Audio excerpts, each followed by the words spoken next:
वेदांत स्वामी निति नामिने नमस्ते सरस्वती देवे गौरवाणी प्रचारिणे निर्विशेष शून्यवादी पाश्चात्य देशतारिणे जय श्री कृष्ण चैतन्य प्रभु नित्यानंद श्री अद्वैत गदाधर शिवासादि गौर भक्तवृंद हरे Krishna Hare Hare Ram Ram Hare Hare Krishna Krishna Krishna Hare Hare Hare Ram Ram Ram Hare Hare Hare Krishna Krishna Hare Hare Hare Ram Ram Ram Hare Hare. So last time पिछले हफ्ते हरे कृष्णा आप लोग का भी भी बोल हरे कृष्णा माता जी प्लीज़ डिस्टर्बेंस अभी बंद होगा तो अच्छा है, ये कट कर देना।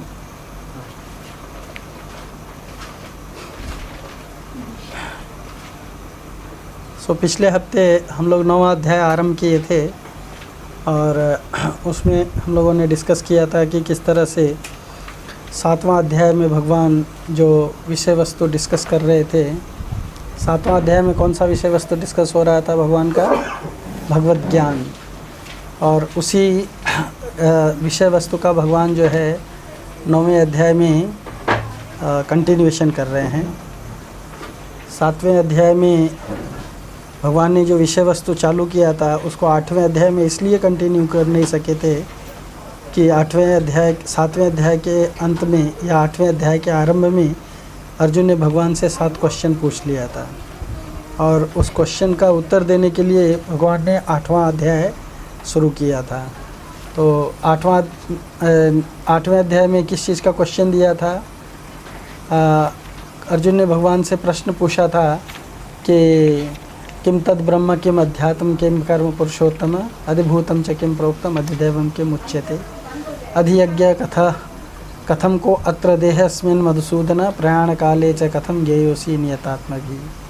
यानी कि अर्जुन ने ये प्रश्न क्यों पूछा था वो भी मैंने आपको कारण बताया था, क्योंकि 7वें अध्याय के अंत में अर्जुन ने ऐसे कुछ शब्द सुने थे जिसके बारे में क्लैरिफिकेशन चाहता था, और इसीलिए वो उनके बारे में ब्रह्म शब्द सुना था, अध्यात्म शब्द सुना था, तो वो पूछना चाहता था कि ये वास्तव में है क्या।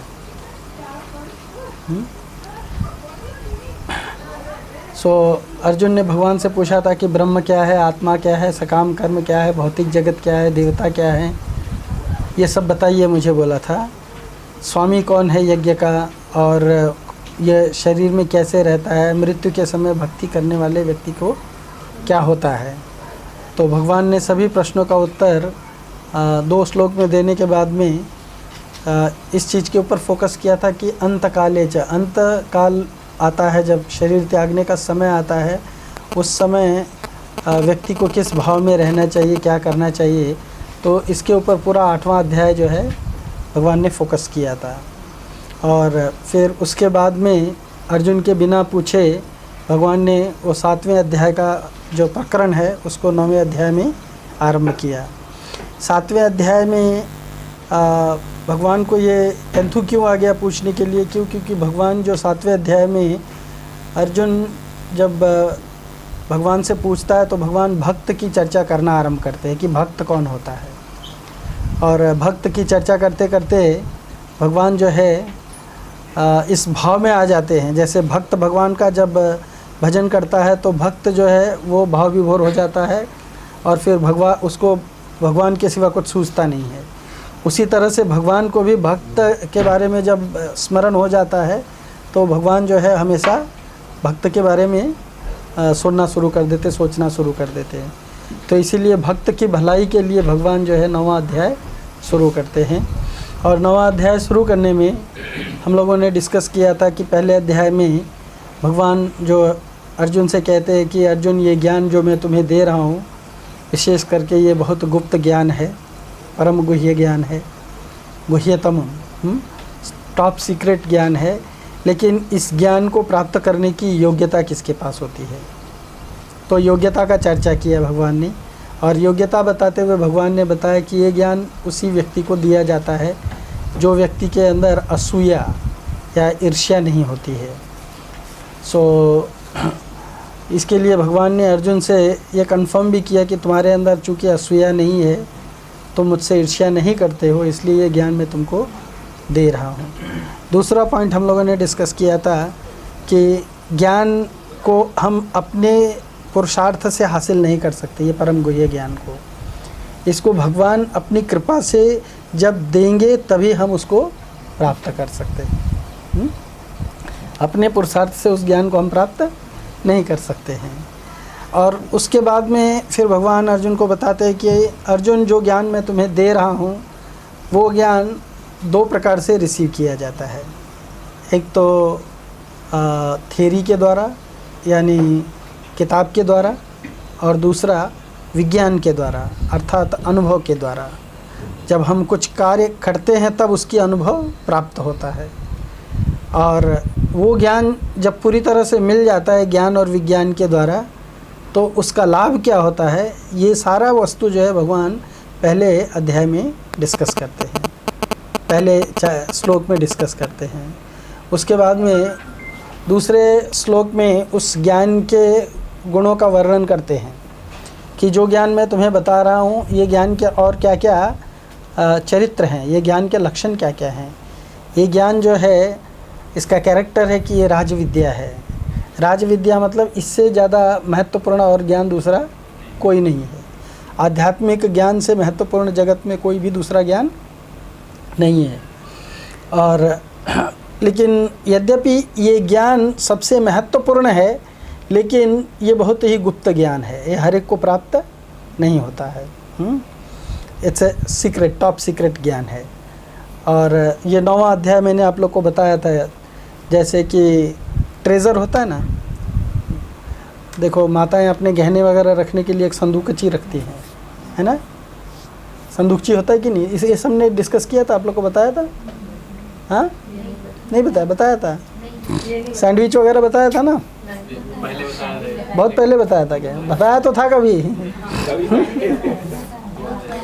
तो संदूकची जो होता है उसमें एक कवर होता है और एक कंटेनर होता है, एक ढक्कन होता है और एक, हाँ, लेकिन वो ढक्कन महत्वपूर्ण है या कंटेनर महत्वपूर्ण है? हाँ, वो प्रोटेक्टर है, समझ में आया ना। लेकिन उसके अंदर जो वैल्यूएबल रखा है वो महत्वपूर्ण है, जो गहना रखा हुआ है वो महत्वपूर्ण है, समझ में आया ना। ऊपर का केवल एक प्रोटेक्शन है, नीचे का कंटेनर है, बस इतना ही है। लेकिन उसको वैल्यू कब तक नहीं है, जब तक अंदर कुछ नहीं है। तो भगवत गीता का ये जो बीच का अध्याय है, 6 अध्याय 7 से लेके 12 तक, ये बहुत महत्वपूर्ण है।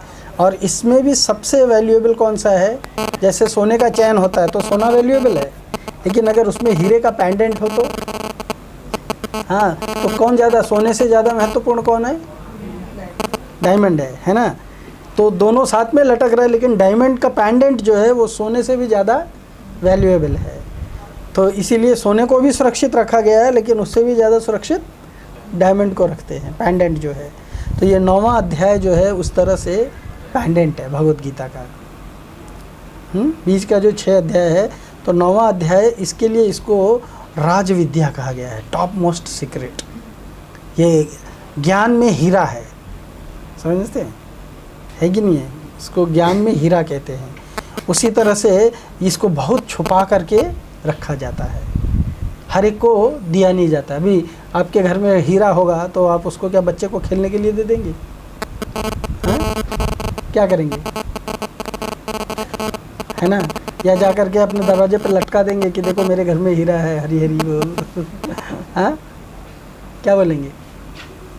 छुपा के रखेंगे कि क्योंकि मालूम ना पड़े किसी को। मालूम पड़ेगा तो क्या होएगा, अनऑथोराइज्ड लोग उसको हड़प लेंगे, है ना।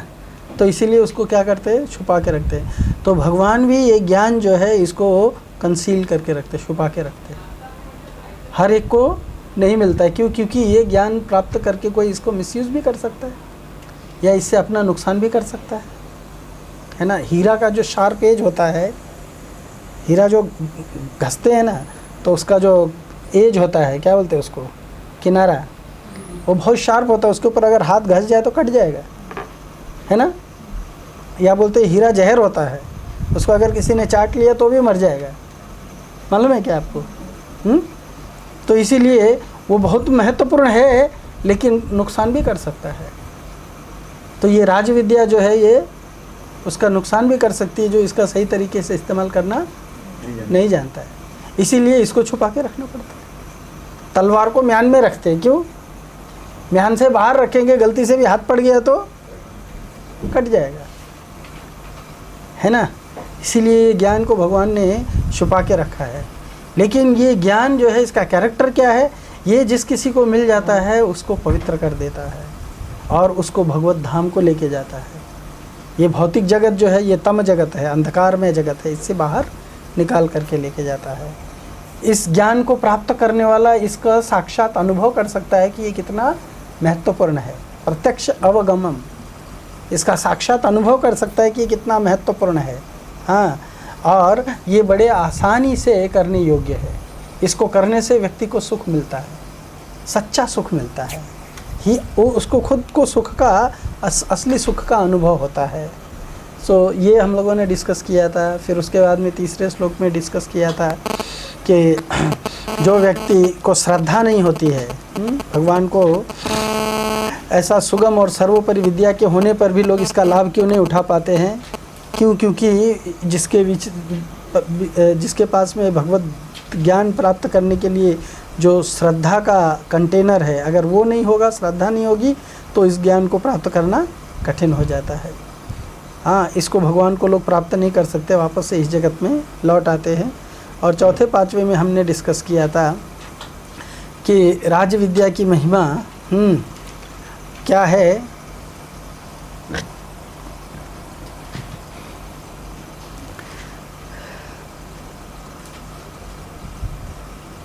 मया ततम इदं सर्वं जगत् अव्यक्तमूर्तिना मत्स्थानि सर्वभूतानि न चाहं ते सवस्थितं न च मत्स्थानि भूतानि पश्य मे योगमैश्वरं भूतभृन्न च भूतस्थो ममात्मा भूत भावनः।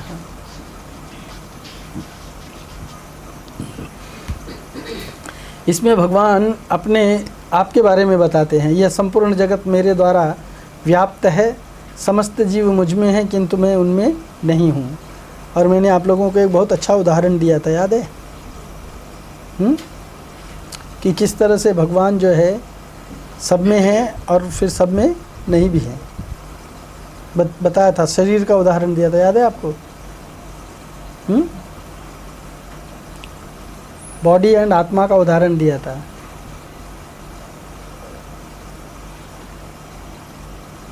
आप तो नहीं थे, बाकी लोग थे जो भूल गए। मैं बताया था ना, शरीर के अंदर जब तक आत्मा रहती है ये शरीर बढ़ता है ना। लेकिन आत्मा का इस शरीर से कोई लेना देना नहीं है। आत्मा जब तक है तब तक ये शरीर बढ़ रहा है, इसीलिए इस शरीर का जीवित रहना आत्मा की उपस्थिति पर डिपेंडेंट है। समझ में आया? आत्मा के लिए ये शरीर की आवश्यकता नहीं है, शरीर को आत्मा की आवश्यकता है। इसलिए शरीर आत्मा के ऊपर निर्भर है, आत्मा शरीर के ऊपर निर्भर नहीं है। जब आत्मा इस शरीर से निकल जाती है तो ये शरीर का बढ़ना घटना कम हो जाता है, नष्ट हो जाता है। शरीर जब है उसके अंदर कोई भी विकार देखने को नहीं मिलता है। उसी तरह से इस जगत में, संपूर्ण जगत में भगवान जो है वो व्याप्त है। लेकिन भगवान इस जगत में व्याप्त होते हुए भी ये संपूर्ण जगत भगवान पर आश्रित है, पर भगवान इस जगत में आश्रित नहीं है। मया ततम इदं सर्वं जगत अव्यक्त मूर्ति नाम, यह सब संसार मेरे निराकार स्वरूप से व्याप्त है, भगवान कहते हैं। संपूर्ण प्राणी भगवान में स्थित है, मुझ में स्थित है, भगवान कहते हैं। मत्स्थानि सर्वभूतानि न चाहम ते सवस्थित, लेकिन मैं उनमें स्थित नहीं हूँ। सारे प्राणी मेरे द्वारा हैं लेकिन मैं उनके द्वारा नहीं हूँ। और न च मत्स्थानि भूतानि पश्य मे योगमैश्वरम, वे प्राणी मुझ में स्थित नहीं हैं। मेरे इस ईश्वर संबंधित संपूर्ण प्राणियों को उत्पन्न करने वाला और प्राणियों को धारण और पोषण करने वाला जो मेरा स्वरूप है, भगवान कहते हैं। वो स्वरूप कौन सा है?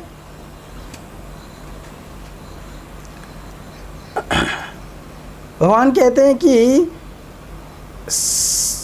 योगम सामर्थ्य, हाँ, पश्य में मेरे सामर्थ्य को देखो कि मैं किस तरह से संपूर्ण प्राणियों को धारण करता हूँ। यहाँ पे रूपा जी ट्रांसलेट करते हैं उसके बारे में। तथापि मेरे द्वारा उत्पन्न सारी वस्तुएं मुझ में स्थित नहीं रहती हैं। जरा मेरे योग्य ऐश्वर्य को तो देखो। यद्यपि मैं समस्त जीवों का पालक और भर्ता हूँ और सर्वत्र व्याप्त हूँ, लेकिन मैं इस विराट अभिव्यक्ति का अंश नहीं हूँ, क्योंकि मैं सृष्टि का कारण स्वरूप हूँ। तो भगवान कहते हैं कि यद्यपि मैं इसका कारण हूँ, जैसे ये शरीर के बढ़ने घटने का कारण कौन है? आत्मा है। आत्मा के घटने घटने का कारण ये शरीर नहीं है।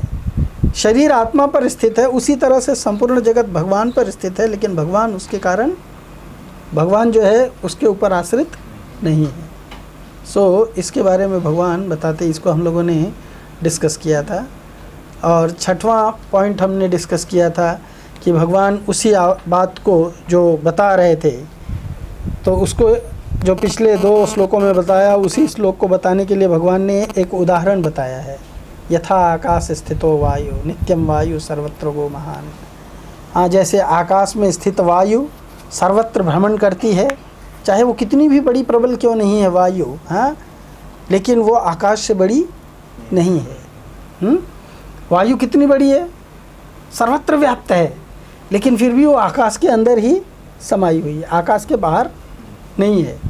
उसी तरह से सर्वाणी भूतानि मत्स्थानी उपधारयत, संपूर्ण जगत जो है वो जो मुझ में है, मैं उस जगत में नहीं हूँ। आप लोगों को इसका उदाहरण दिया था कि चैतन्य चरितामृत में एक श्लोक में बताते कविराज गोस्वामी, कृष्ण एक सर्वाश्रय कृष्ण सर्वधाम, कृष्णेर शरीरे सर्व विश्वेर विश्राम। क्या हो रहा है प्रभु जी? कि कृष्ण जो हैं वो सबके एकमात्र आश्रय हैं, संपूर्ण जगत कृष्ण में व्याप्त है। और कृष्णेर शरीरे सर्व विश्वेर, विश्व में जितना भी कुछ क्रिएशन दिखाई देता है, आध्यात्मिक जगत का, भौतिक जगत का, जितना भी क्रिएशन है, पृथ्वी आकाश वायु सो कुछ भी है, सब कुछ किस में है? कृष्ण में डिपेंडेंट है। हाँ, उसी तरह से भगवान कहते हैं कि जिस प्रकार सर्वत्र प्रवहमान प्रबल वायु सदैव आकाश में स्थित रहती है, उसी प्रकार समस्त उत्पन्न प्राणियों को मुझ में स्थित जानो।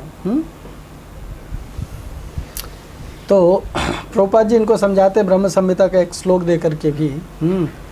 तो ये आज हम लोग फिर इसी को कंटिन्यू करेंगे, और फिर 7वें श्लोक में भगवान क्या बताना चाहते हैं, और 7वें से लेकर 34 तक श्लोक है, इसको हम लोग समझने की कोशिश करेंगे। तो पूर्व श्लोक में भगवान ने संपूर्ण प्राणियों की स्थिति अपने में बताई थी, कि सब प्राणी किस तरह से मुझ में स्थिति है, और आकाश का दृष्टांत दिया था।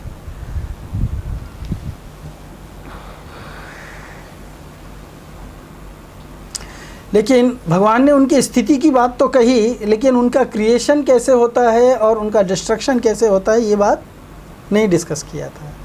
तो अब आगे के 2 श्लोक में भगवान जो है वो इसके बारे में डिस्कस करेंगे कि संपूर्ण जगत के प्राणी किस तरह से निर्मित होते हैं, संपूर्ण जगत में जो संरचना होती है वो किसके कैसे होती है, और फिर उसका प्रलय कैसे होता है। भगवान कहते हैं सर्वभूतानि कौन्तेय प्रकृति यान्ति मामिकाम कल्पक्षये पुनस्तानि कल्पादौ विसृजाम्यहम्। भगवान कहते हैं कि हे कुंती पुत्र, कल्प का अंत होने पर सारे प्राणी मेरी प्रकृति में प्रवेश करते हैं, और अन्य कल्प के प्रारंभ होने पर मैं उन्हें अपनी शक्ति से पुनः उत्पन्न करता हूँ।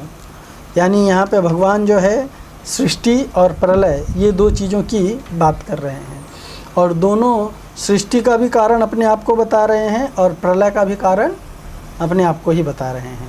सो भगवान क्या कह रहे हैं? सर्वभूतानि कौन्तेय प्रकृति यान्ति मामिकाम। इस जगत में हे कुंती पुत्र, कल्पों का क्षय होने पर, हाँ, यानी जब कल्प किसको बोलते जानते? एक चतुर्युगी को एक कल्प कहा जाता है। एक चतुर्युगी क्या है? सतयुग, द्वापर, त्रेता और कली, ये चारों एक साथ मिला करके क्या होता है? एक चतुर्युग कहलाता है, या इसको ही एक कल्प कहते हैं। तो हर कल्प में एक क्रिएशन होता है और डिस्ट्रक्शन होता है। समझ में आया ना? उसको बोलते हैं पार्शियल डिस्ट्रक्शन। क्या बोलते हैं? पार्शियल माने आंशिक, आंशिक प्रलय बोलते हैं। समझ में आया ना? संपूर्ण प्रलय नहीं होता है, आंशिक प्रलय होता है। संपूर्ण प्रलय कब होता है? जब ब्रह्मा जी का समय खत्म हो जाता है, तब पूरा पाताल से लेकर के और स्वर्ग लोक, इधर क्या कहते हैं, सत्यलोक तक सब कुछ डूब करके नष्ट हो जाता है। वो प्रलय के बारे में भगवान दूसरे शास्त्रों में चर्चा की गई है कि नीचे से पहले अग्नि उत्पन्न होती है, अनंत शेष के हजारों जो मुख हैं, उस मुख से भयानक अग्नि प्रकट होती है, और वो अग्नि पाताल से लेकर के सत्यलोक तक सब कुछ जला करके भस्म करती है। और कितना साल तक जलता है वो? 36 सेलेस्टियल 1000 ईयर्स, 36,000 सेलेस्टियल ईयर्स तक। कितना साल? देवताओं का 26 बरस। आग, सूरज जो है ऐसे चमकता है जैसे आग उगलता है। समझ में है ना? अभी सूरज थोड़ा गर्मी में नज़दीक आ जाता है तो हमारी क्या हालत हो जाती है? उस समय थोड़ा सूरज और नज़दीक आ जाता है भगवान के एडजस्टमेंट से। समझ में आया? तो उससे क्या होता है? सब कुछ जल करके राख बन जाता है, नथिंग रिमेन्स, है ना? और जब सब कुछ जल करके भस्म हो जाता है, राख बन जाता है, उसके बाद फिर 36 सेलेस्टियल 1000 ईयर्स तक, 36,000 देवताओं के बरस तक फिर से भयानक मूसलाधार बारिश होती है। क्या होता है? बारिश। हाँ, भयानक मूसलाधार बारिश होती है और पाताल से लेके सत्यलोक तक पूरा जलमग्न हो जाता है, कुछ भी नहीं बचता है। ये है आत्यांतिक प्रलय। समझ में आया ना? इसको क्या कहते हैं? आत्यांतिक प्रलय। ऐसे में सारे प्राणी जाते कहाँ हैं? ऐसे में सारे प्राणी जो हैं अपने अपने कर्मों को लेकर के और महाविष्णु के शरीर में डॉर्मेंट पहुंच जाते हैं। सारा जो जगत का तत्व है वो सारा तत्व एक साथ मिल करके एक अमलगमेशन बन जाता है। जैसे बहुत सारे चीज़ को एक साथ मिला दो तो भेल बन जाता है ना, है ना? तो ऐसे सारा चीज़ जो है एक ऐसा एक ये बन जाता है, एक मिक्स बन जाता है, और वो महत तत्व कहलाता है। वो महत तत्व भी महाविष्णु में प्रविष्ट हो जाता है। फिर बाहर कुछ नहीं रहता है, संपूर्ण जगत एकदम डार्क, पूरा अंधकार, कहीं कुछ नहीं रहता है। और फिर एक कल्प तक का भगवान का जैसे सृजन का समय होता है, ब्रह्मा का एक दिन और ब्रह्मा की एक रात भगवान जो है वो रेस्ट करते हैं। तो जितना समय तक सृजन रहा है उतने ही समय तक सृजन नहीं रहता है, कुछ रचना नहीं रहती, सब कुछ बंद ठप। जैसे आपके दिन भर आप एक्टिविटी करते 12 घंटा और रात को 12 घंटा क्या हो जाता है? सब शांति हो जाता है ना? उसी तरह से सारी रचना, सारा क्रिएशन बंद हो जाता है। और फिर जब भगवान का योग निद्रा खुलता है और फिर क्रिएशन आरंभ होता है, तब जाकर के फिर से क्रिएशन आरंभ होता है। तो इस तरह से ये संरचना जो है, इसका सृष्टि और प्रलय चलता रहता है। और इसका सृष्टि और प्रलय कितने काल का रहता है जानते हैं आप?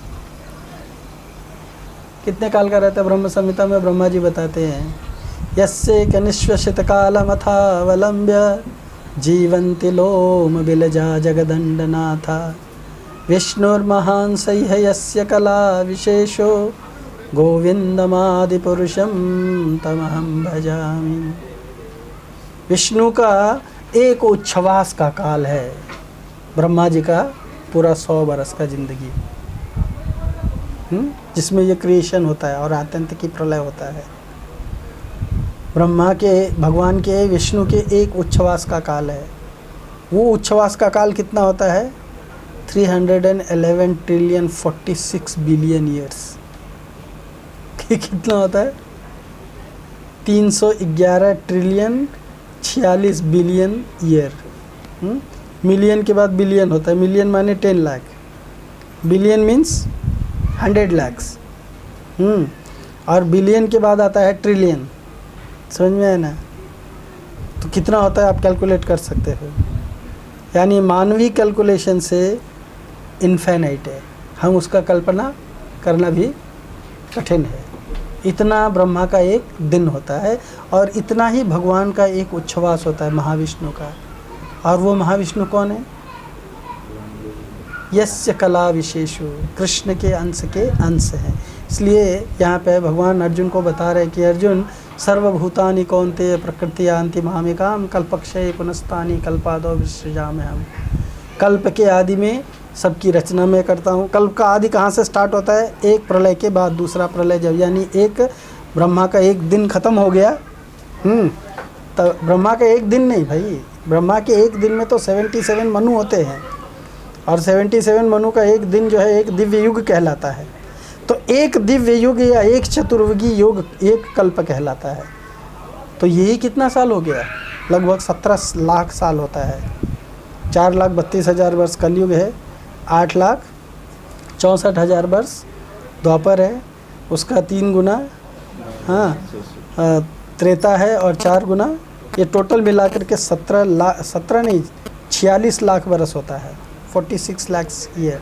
तो 46 लाख बरस में एक आंशिक प्रलय होता है, उसके बारे में भगवान कहते हैं कल्प के आदि में मैं सृजन करता हूँ और कल्प के अंत में क्या हो जाता है? सबका नाश होता है। तो क्रिएशन, रचना और उसका जो विनाश है, महाप्रलय, ये भगवान ही उसके कारण हैं। इसके बारे में यहाँ पे चर्चा किया है 7वें श्लोक में।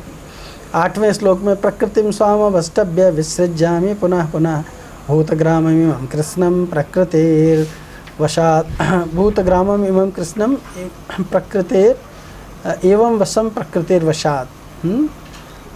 यानी भगवान कहते हैं संपूर्ण विराट जगत मेरे अधीन है, यह मेरी इच्छा से बारंबार स्वतः प्रकट होता रहता है और मेरी ही इच्छा से इसका अंत होता है। तो कोई लोग सोचेंगे कि ओके ठीक है, भगवान ही जब सब चीज़ के सृष्टि के और प्रलय के कारण हैं, तो सृष्टि के टाइम में भगवान बहुत हार्ड काम करते होंगे, बहुत मेहनत करना पड़ता होगा, और प्रलय के टाइम में भगवान को बहुत सारा मेहनत करना पड़ता होगा सब कुछ नाश करने के लिए। जैसे हमको बिल्डिंग बनाने के लिए बहुत मेहनत करना पड़ता है और बिल्डिंग तोड़ने के लिए भी उतना ही मेहनत करना पड़ता है ना?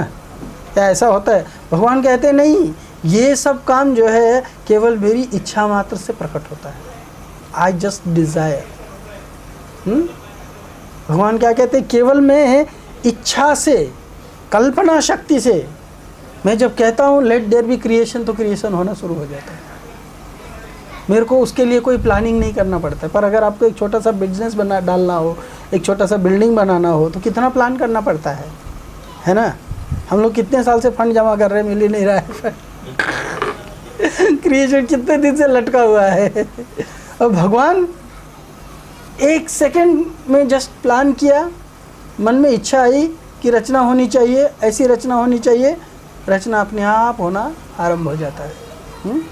ये भगवान की शक्ति है, समझ आया ना? और भगवान ने सोचा लेट देयर बी डिस्ट्रक्शन, मारे कृष्ण राखे के। अगर भगवान ने डिस्ट्रक्शन सोच लिया तो कोई बचा नहीं सकता है। तो ये भगवान अपने बारे में बता रहे हैं कि ये सारी रचना जो है मैं अपनी शक्ति से, अपने कल्प के आरंभ में और अपनी इच्छा से बारंबार इसको प्रकट करता हूँ और बारंबार इसको विनाश करता हूँ। केवल मेरी इच्छा मात्र से ये सब होता रहता है। और उसके बाद में देखो भगवान कितना गुप्त ज्ञान दे रहे हैं इस विषय में, है ना? हम लोग भगवान के भगवत्ता को नहीं समझते हैं। हम लोग सोचते हैं भगवान भी मेरे जैसा ऑर्डिनरी व्यक्ति है। कुछ लोग भी ये भी बोलते हैं कि मैं ही भगवान हूँ। हाँ, आप उनसे ये प्रश्न करो। भगवान तो कहते हैं कि मेरी इच्छा से संपूर्ण सृजन होता है और संपूर्ण विनाश होता है, तो आप भी कुछ करो। है ना? आप भी कुछ करो, कुछ तो रचना करो। बहुत सारे लोग भूखमंगे हैं, है ना? भूखमरी से परेशान हैं। भारत देश में बहुत सारी रेलवेज जो है, लोग जो आने जाने वाले लोग रहते हैं उनका क्या हालत होता है ना? ट्रेन में टिकट नहीं मिलते हैं, एक ट्रेन में इतने सारे लोग घुसते हैं, टीसी दरवाज़ा बंद कर दिया, कोई गिर के ट्रेन के नीचे कट के मर जाते हैं। आप भगवान हो, थोड़ी समस्या का समाधान करो। आपने तो दूसरों के पैसे लेकर के और फ्लाइट टिकट लेकर के निकल जाते है ना, ट्रैवलिंग करना है तो। बाकी लोगों को तो सफ़र करने के लिए छोड़ देते हो, इसका क्या प्रॉब्लम है? कुछ तो करो क्रिएशन, है ना। सरकार तो कहती है हमारे पास में बॉटल नेक है, हमारे पास फंड नहीं है कि नया रेलवे लाइन बिछा सके, है ना, सुपर फास्ट ट्रेन दौड़ा सके। सरकार का कुछ बॉटल नेक है ना, ज़मीन नहीं। अभी मान लो यहाँ से अगर आपको पनवेल तक 4 लाइन डालना है तो मानखुर्द तक तो आप 4 लाइन डाल ही नहीं सकते, क्योंकि 2 लाइन के बगल में सारे लोगों ने कब्जा कर रखा है। कितने लोगों का तोड़ोगे आप? हाँ, 4 लाइन अगर डालना हुआ तो रेलवे का यहाँ पे नहीं डाल सकते हैं, क्यों? बॉटल नेक है। तो आप कुछ करो, भगवान है। कृष्ण ने तो द्वारका नगरी कितने क्षण में बसाई थी? किसी को पूछा था क्या कि अच्छा ठीक है मैं नया द्वारका नगर बसाना चाहता हूँ, आप में से कितना लोग इन्वेस्ट करना चाहेंगे? किसके लिए कौन सा बंगला चाहिए, किधर चाहिए, बोलो, है ना। कुछ बोला था क्या? किसी से प्लान करवाया था? रातों रात लोग सो रहे हैं, भगवान ने द्वारका नगरी बसाई और सबको मथुरा से द्वारका शिफ्ट कर दिया। किसी को ट्रेन का खर्चा भी नहीं उठाना पड़ा, हाँ, लगेज ले जाने के लिए ट्रक व्रक भी भरना नहीं पड़ा, और सबको घर भी चूज करना नहीं पड़ा। सबको घर में जाकर के देखे तो सबके लिए एक एक बढ़िया महल है। करो, भगवान है ना आप। होना चाहिए कि नहीं होना चाहिए? भगवान कहते ये सब मेरी इच्छा मात्र से प्रकट होता है। भगवान ने इच्छा किया, मथुरा में बहुत प्रॉब्लम हो रहा है, जरासंध बार बार यहाँ आकर के आक्रमण कर रहा है, मैं परेशान। भगवान ने ये नहीं सोचा कि मैं परेशान हो गया, उनको लीला करना था, उनको अपनी द्वारका नगरी रिवील करना था। उन्होंने समुद्र को कहा कि मेरे लिए ज़मीन दे दो, वहाँ पे द्वारका नगर बसाना है। एक रात में भगवान ने द्वारका नगर बसा दिया, जस्ट इच्छा मात्र से, और सबको एज इट इज शिफ्ट कर दिया। भगवान के कितने रानियाँ थी? माताओं को ज़्यादा याद होगा, बोलो जल्दी। हाँ, कितने थे? 16,108। सबके लिए अलग अलग पैलेस एक रात में क्रिएट किया। कभी क्रिएट किया? एक रात में क्रिएट किया, सबको शिफ्ट कर दिया। किसके पास इतनी सामर्थ्य? कौन है? भगवान। किसी के अंदर है इतना सामर्थ्य जो कर सकता है? और आज भी वो द्वारका नगर का अवशेष जो है आप समुद्र की तलहटी में जाकर के द्वारका में देख सकते हैं। आर्कियोलॉजिकल सर्वे ऑफ इंडिया ने देख के आए हैं, उसका पेपर में, न्यूज़पेपर में आया था खबर भी कि आर्कियोलॉजिकल सर्वे ऑफ इंडिया वो वहाँ पे समुद्र के नीचे गहराई में जाकर के और बॉटम में जाकर के देखा, द्वारका नगर के अवशेष अभी भी हैं, खंबे पड़े हुए हैं। द्वारका नगर को बनाने वाले जो पिलर्स है, वो पिलर्स अभी भी दिखते हैं उनको वहाँ पे। कुछ कुछ घर के ऐसे भी बहुत सारे अवशेष पड़े हुए हैं, 5000 वर्ष पुराना चीज़ है, अभी भी वहाँ पे पड़ा हुआ है। तो ये इमेजिनेशन नहीं है, भगवान ने क्रिएट किया था। और जब उनकी इच्छा हुई, अब मैं वापस जाना है, समुद्र को बोला द्वारका को लेके जाओ। कितना टाइम लगा द्वारका नगर को जाने में? तो मेरी इच्छा से भगवान कहते हैं जब मैं इच्छा करता हूँ सब कुछ क्रिएट हो जाता है, जब मैं इच्छा करता हूँ सब कुछ नष्ट हो जाता है। ये भगवान अपने बारे में बता रहे हैं, ये भगवान की भगवत्ता है। जो व्यक्ति भगवान की भगवत्ता को जानता है, वो व्यक्ति, कोई अगर कहे भगवान कौन है या कोई क्लेम करे कि मैं भगवान हूँ, तो उसमें वो फंसता नहीं है। केवल किसी व्यक्ति का बैच लगा लेने से और उसको डिक्लेयर कर देने से कि ये भगवान मैं मानता हूँ, ये भगवान हो गया, तो भगवान नहीं हो जाता। भगवान के अंदर उतना सामर्थ्य होना चाहिए कि भगवान है तो भगवान के अंदर ऐसे सामर्थ्य होना चाहिए। भगवान ने यहाँ पे क्लियर रिवील किया है। उसके बाद में 9वें श्लोक में आसक्ति और कर्तृत्वाभिमान पूर्वक कर्म करने से मनुष्य कर्मों से कैसे बंध जाता है। हाँ, जब व्यक्ति ये सच्चाई को नहीं जानता है और यहाँ पे आकर के इस जगत में आसक्त हो जाता है और ये सोचने लगता है कि मैं करता हूँ, कर्तृत्व अभिमान आ जाता है उसके अंदर, तो वो अपने कर्म के बंधन में बच जाता है। भगवान बार बार सृष्टि रचना रूप कर्म करने से क्यों नहीं बनते हैं? भगवान भी तो यहाँ आकर के कर्म करते हैं, इच्छा करते हैं कर्म करने के लिए, रचना करने की इच्छा करते हैं, है ना। तो जैसे मैंने टैक्सी में बैठा, मैं चल तो रही है, टैक्सी चला रहा है ड्राइवर, पैसा कौन पे करता है? मैं, क्योंकि मैंने उसको इच्छा व्यक्त किया था कि लेके चलो मुझे, है ना, है कि नहीं है? तो उसी तरह से भगवान बोल रहे हैं कि मैं इच्छा करता हूँ कर्म करने के लिए, कोई भी रचना के लिए, डिस्ट्रक्शन के लिए मैं इच्छा व्यक्त करता हूँ। तो क्या उस इच्छा व्यक्त करने के लिए मनुष्य की तरह से जो मनुष्य कर्तृत्व तो अभिमान में फंस करके और आसक्ति से कर्म करने से कर्म बंधन में फंसता है, तो क्या भगवान भी कर्म बंधन में फंसते हैं? तो इस श्लोक में भगवान क्लियर करते हैं 9वें अध्याय में, 9वें श्लोक में, न च माम तानि कर्माणि निबंधन्ते धनंजय उदासीन वददासीनम असक्तम तेषु कर्मसु। वाह क्या श्लोक है। भगवान कहते हे धनंजय, ये सारे कर्म मुझे नहीं बांधते, यद्यपि मैं इच्छा करता हूँ, ये सारे कर्म मुझे नहीं बांधते। लेकिन मैं जो टैक्सी वाले को बोला कि मेरे को यहाँ से वहाँ लेके चलो, उसको टैक्सी वाले को पैसा नहीं दिया तो वो मेरे को जेल में भी लेके जा सकता है, पुलिस स्टेशन लेके जा सकता है। पुलिस तो थप्पड़ मारेगी भी, बोलेगी तुमने इसके टैक्सी में बैठा और उसको बोला चलने के लिए, अभी उसका पेट्रोल जला है तो उसको पैसा कौन देगा? लेकिन भगवान यहाँ क्या कह रहे हैं, ये सारे कर्म मुझे नहीं बांधते। जैसे किसी का खुद का गाड़ी है और वो अपने ड्राइवर को आदेश देता है मेरे को यहाँ से वहाँ लेके चलो है ना, तो क्या वो ड्राइवर उसको उस अमुक स्थान पे लेके जाएगा तो फिर बोलेगा सेठ जी पैसा दो अभी इतना दूर बैठ के आए हो आप, है ना, पैसा मांगेगा? क्यों नहीं मांगेगा? क्योंकि गाड़ी उसका है ना। पर मैं जिस टैक्सी में बैठा हूँ वो टैक्सी मेरा नहीं है। इसीलिए मनुष्य का ये जगत नहीं है, और मनुष्य इस जगत का अपने लिए उपभोग करेगा तो उसको पे करना पड़ेगा। पर ये जगत, संपूर्ण जगत किसका है? भगवान का है। तो भगवान जब इसका उपभोग करते हैं, इसका डिस्ट्रक्शन करते हैं, तो उनकी कोई लगता है मेरा घर है, मैं चाहूँ तो तोड़ूँ, तो कोई मेरे को बोल सकता है क्या? क्यों तोड़ रहा है मेरा घर? मेरा घर है भाई, मेरी इच्छा है, मैं तोड़ूँगा। मेरा कंप्यूटर मैं तोड़ूँगा, मेरी इच्छा है, तुम्हारा क्या नुकसान है? भगवान कहते हैं ये कर्म मुझे नहीं बांधते, मैं उदासीन की भांति इन सारे भौतिक कर्मों से सदैव विरक्त रहता हूँ। क्यों नहीं बांधते हैं? भगवान कहते हैं क्यों? क्योंकि मैं कर्म बंधन में फंसा नहीं रहता हूँ, मैं कर्मों से आसक्त नहीं रहता हूँ, मैं उदासीन रहता हूँ इससे। उदासीनवद, हाँ, उदासीनवद आसीनम असक्तम, मैं उदासीन की तरह से आसीन रहता हूँ। आसीन मतलब मेरी ऐसा भाव रहता है, इस तरह से मैं बैठता हूँ। हाँ, आसीन का मतलब होता है रहते हुए या स्थित रहते हुए। तो उदासीन की तरह से स्थित रहने के कारण ये कर्म मुझे बांधते नहीं।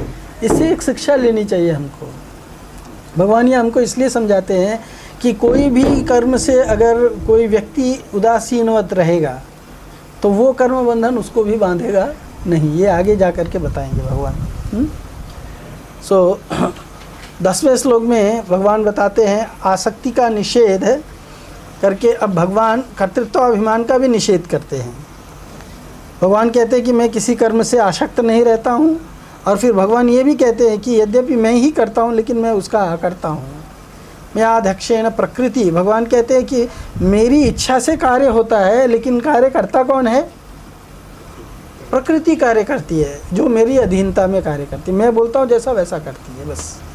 तो जैसे मैं ड्राइवर को बोला चला रहा है गाड़ी, कौन?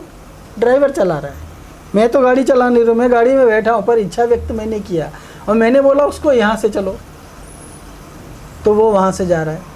You understand? सो भगवान वही कहते हैं मैं अध्यक्षेण प्रकृति श्रूयते सचराचर हेतु नाने न कौन्तेय जगत विपरिवर्तते। भगवान कहते हैं कि हे अर्जुन, हे धनंजय, यह भौतिक प्रकृति मेरी शक्तियों में से एक है और मेरी अध्यक्षता में कार्य करती है, जिससे सारे चर तथा अचर प्राणी उत्पन्न होते हैं। इसके शासन में यह जगत बारंबार सृजित और विनष्ट होता रहता है। तो जगत में ये जो चक्र देखा जाता है, रचना चक्र, सृष्टि चक्र बोलते हैं इसको। ये सृष्टि चक्र किसके कारण होता है? याद है हम लोगों ने सृष्टि चक्र की एक बार चर्चा किया था। हाँ, सृष्टि चक्र जो होता है मानव सृष्टि विनाश पालन धारण, है ना, सृष्टि विनाश पालन धारण, सृष्टि विनाश पालन धारण, ये जो चक्र चलता रहता है, ये भगवान कहते हैं कि ये चक्र मेरे आदेश से प्रकृति करती है, मेरी शक्ति करती है, मैं नहीं करता हूँ। कौन सी प्रकृति करती है? इस भौतिक जगत का निर्माण भौतिक प्रकृति करती है, आध्यात्मिक जगत का निर्माण आध्यात्मिक प्रकृति करती है। समझ में आया ना? भौतिक जगत में एक्सटर्नल एनर्जी कहते हैं और आध्यात्मिक जगत में भगवान की वो जो शक्ति है उसको संधिनी शक्ति कहते हैं। संधिनी शक्ति मतलब जो आध्यात्मिक जगत की रचना करती है। इस तरह से भगवान कर्तृत्व अभिमान के साथ साथ में आसक्ति अभिमान के साथ साथ में कर्तृत्व अभिमान का भी निषेध करते हैं इस श्लोक में। और 11वें श्लोक में बताते हैं कि जो नित्य निरंतर अपने आप में ही स्थित रहते हैं, जिसके आश्रय से प्रकृति घूम रही है और संसार मात्र का परिवर्तन हो रहा है, ऐसे परमात्मा की तरफ दृष्टि न डालकर उल्टे जो चलते हैं उनके वर्णन आगे के 2 श्लोक में करते हैं। फिर भगवान यहाँ तक सुनाने के बाद में फिर मनुष्यों की बात करते हैं कि इस जगत में मनुष्य जो लोग इस सब सत्य को जान करके भी अगर उसको स्वीकार नहीं करते हैं तो वो क्या करते हैं? वो मूढ़ कहलाते हैं, मूर्ख कहलाते हैं। तो भगवान यहाँ पे ऐसे लोगों की चर्चा कर रहे हैं कि जो भगवान को नकारते हैं या भगवान की शक्ति को नकारते हैं। सो भगवान कहते हैं अवजानन्ति माम मूढ़ा मानुषिम तनुमाश्रितः परम भावमजानन्तो मम भूत महेश्वरम। यहाँ पे भगवान बताते हैं कि जो मैं ये संपूर्ण सृष्टि की रचना करने वाला हूँ, लेकिन इसको न जानते हुए लोग मुझे क्या मानते हैं कि मैं भी चूँकि उनकी तरह से मनुष्य के स्वरूप में प्रकट होता हूँ यहाँ पे, तो उनको लगता है कि मैं भी उनके जैसा एक मानव हूँ। और ऐसे लोग जो है मेरे स्वभाव को नहीं जानते हैं और उसका परिणाम क्या होता है? भगवान कहते हैं आगे के श्लोक में, जो लोग मेरे स्वभाव को नहीं जानते हैं तो मोघ आशा मोघ कर्माणो मोघ ज्ञान विचेतस राक्षसी मासुरीम चैव मोहिनी प्रकृतिम श्रेता। इस प्रवृत्ति को भगवान कहते हैं कि जो लोग मुझे मनुष्य के स्वरूप में देख करके अपने जैसा ही मानते हैं, वो लोग विशेष करके राक्षसी प्रवृत्ति के लोग होते हैं। और भगवान कहते हैं कि जो लोग राक्षसी प्रवृत्ति के लोग होते हैं और भगवान की अवज्ञा करते हैं, भगवान के सामर्थ्य को, भगवान की भगवत्ता को, भगवान की शक्ति को स्वीकार नहीं करते हैं, उल्टा भगवान के प्रति डिरोगेटरी यानी अवमानना का भाव रखते हैं, भगवान को उस तरह का वैल्यू नहीं देते हैं, ऐसे लोगों का मोह आशा, राक्षसी, आसुरी और मोहिनी प्रकृति ही आश्रय लेते हैं। जो लोग राक्षसी प्रकृति का, मोहिनी प्रकृति का जो लोग आश्रय लेते हैं, ऐसे अविवेकी मनुष्यों की सारी आशाएं व्यर्थ होती हैं। मोघ आशा, उनकी आशा नष्ट हो जाती है। मोघ कर्माणा, उनके सारे शुभ कर्म व्यर्थ हो जाते हैं। और मोघ ज्ञान, उनका ज्ञान भी व्यर्थ है, यूजलेस है। उनके इस जगत में रहने की उनकी इच्छा, उनके कर्म करने का भाव और उनके ज्ञान, ये सब क्या है? वो फालतू चीज़ें हैं, वो व्यर्थ हैं। अर्थात उनकी आशाएं, कर्म और ज्ञान सब कुछ असत्फल, समझ से परे होते हैं, उनको समझ नहीं देने वाले होते हैं। तो ऐसे लोग जो होते हैं वो राक्षसी प्रकृति के लोग होते हैं। भगवान यहाँ पे बहुत क्लियर शब्दों में ये बताना चाह रहे हैं कि भगवान की भगवत्ता को जीव जो है अपनी बुद्धि से देख करके समझ सकता है। और भगवान को उसी तरह से ड्यू क्रेडिट देना चाहिए। जैसे कविराज गोस्वामी जी कहते हैं, जारा भगवत्ता है ते अन्यर भगवत्ता स्वयं भगवान शब्देर एत सत्ता। भगवान को भगवान क्यों कहा गया है?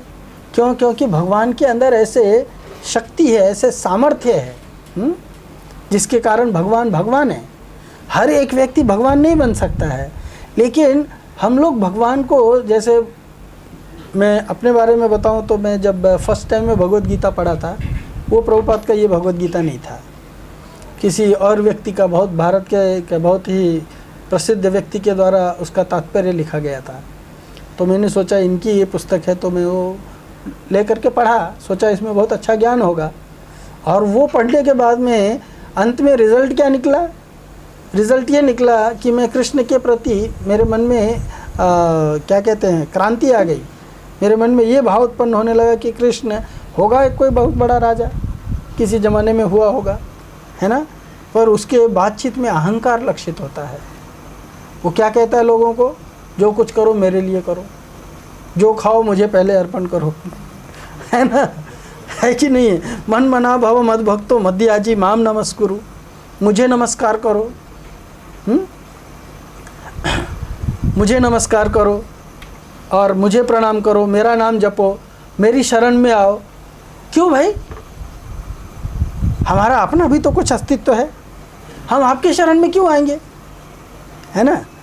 क्यों? क्योंकि तब ये नहीं उसमें समझाया गया था कि वो क्यों ऐसा कह रहे हैं।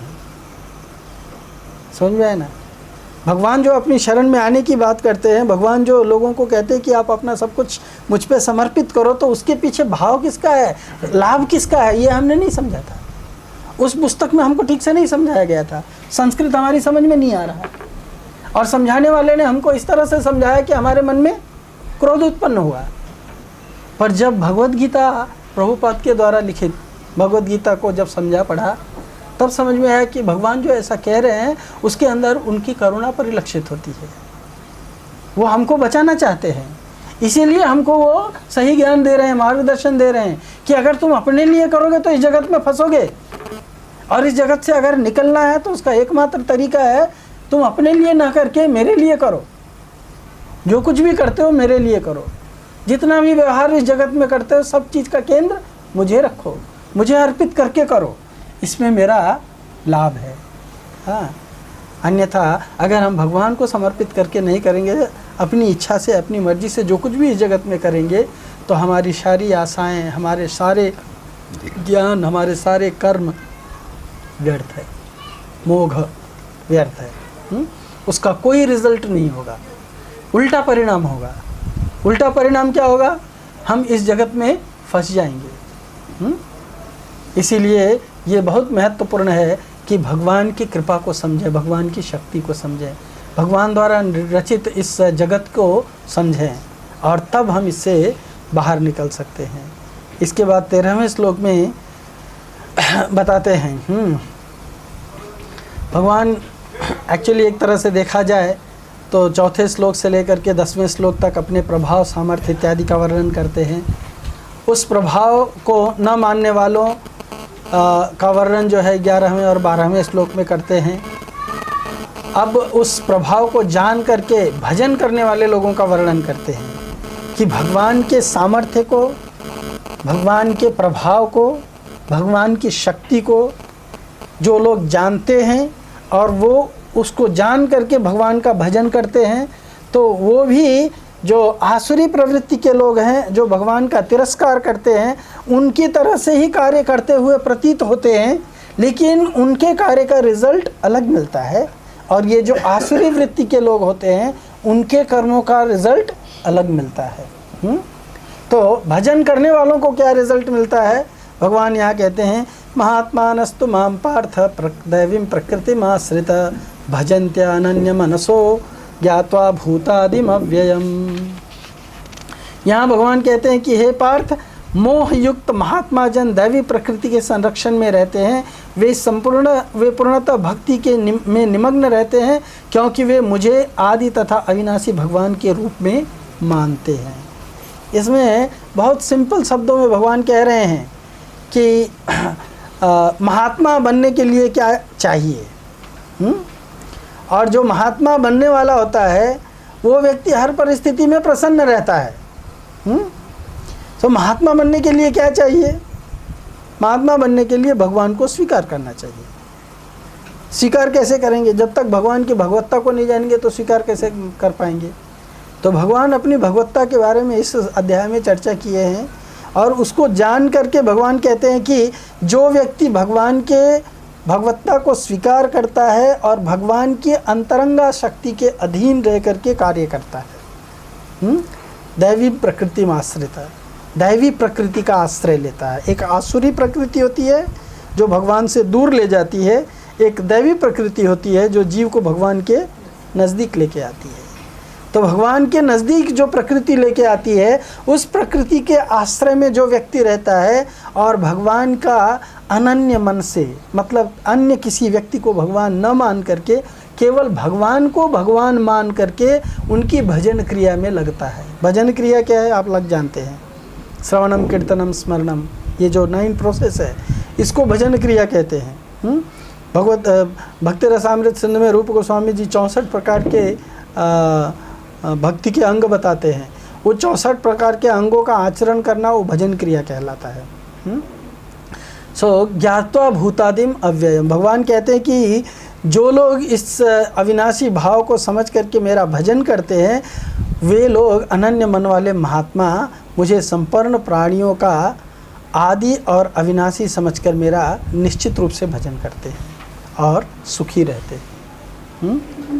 और सुखी रहते हैं, ये बहुत महत्वपूर्ण चीज़ है। महात्मानस्तु माम पार्थ, संरक्षण में रहते हैं, वे संपूर्ण प्रकृति में निमग्न रहते हैं क्योंकि वे मुझे आदितः अविनाशी के रूप में जानते हैं।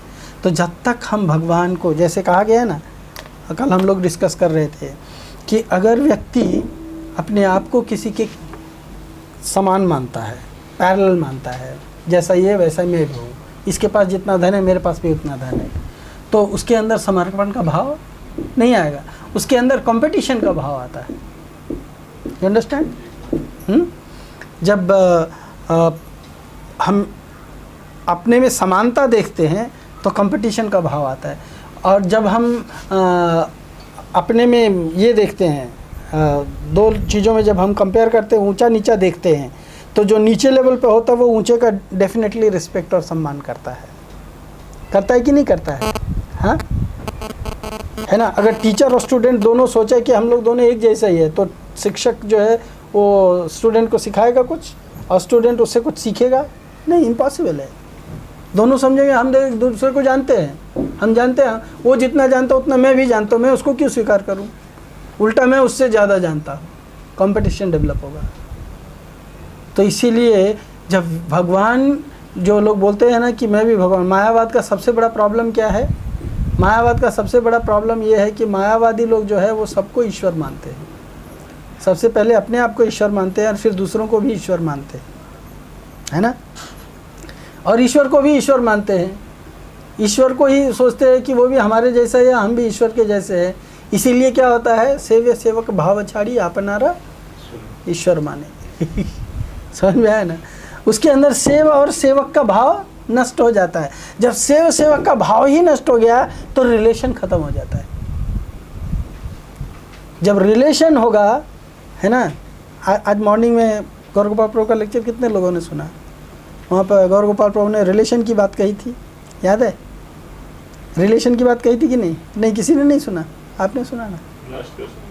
लास्ट का सुना। रिलेशन की बात कही थी। रिलेशन की बात में 2 लोग होते हैं बोले, है ना? 2 लोग होते हैं। इसीलिए क्या कहते हैं कि आवर जपा, जपा का एग्जाम्पल दिया था ना उन्होंने। जपा में अगर कहेंगे मेरा जपा, तो सिर्फ मैं एग्जिस्ट होता हूँ। समझ में आया ना? जपा इनर्ट हो जाता है। और जब आवर जपा बोलते हैं तो मैं और जपा दोनों एक एक अलग व्यक्ति है। तो मैं जपा का सम्मान करता हूँ और जपा जो कृष्ण का नाम है, कृष्ण मेरा सम्मान करते हैं। तब कृष्ण को लगता है कि ओके ये मुझे पुकार रहा है। समझ में आया ना? पर मैं कहता हूँ कि मैं आवर जपा मतलब मैं जपा हूँ, मैं ही जपा कर रहा हूँ, तो जपा अच्छा होगा बुरा होगा, तो मेरा ध्यान उस व्यक्ति पे नहीं है। तो रिलेशन 2 व्यक्तियों में होता है।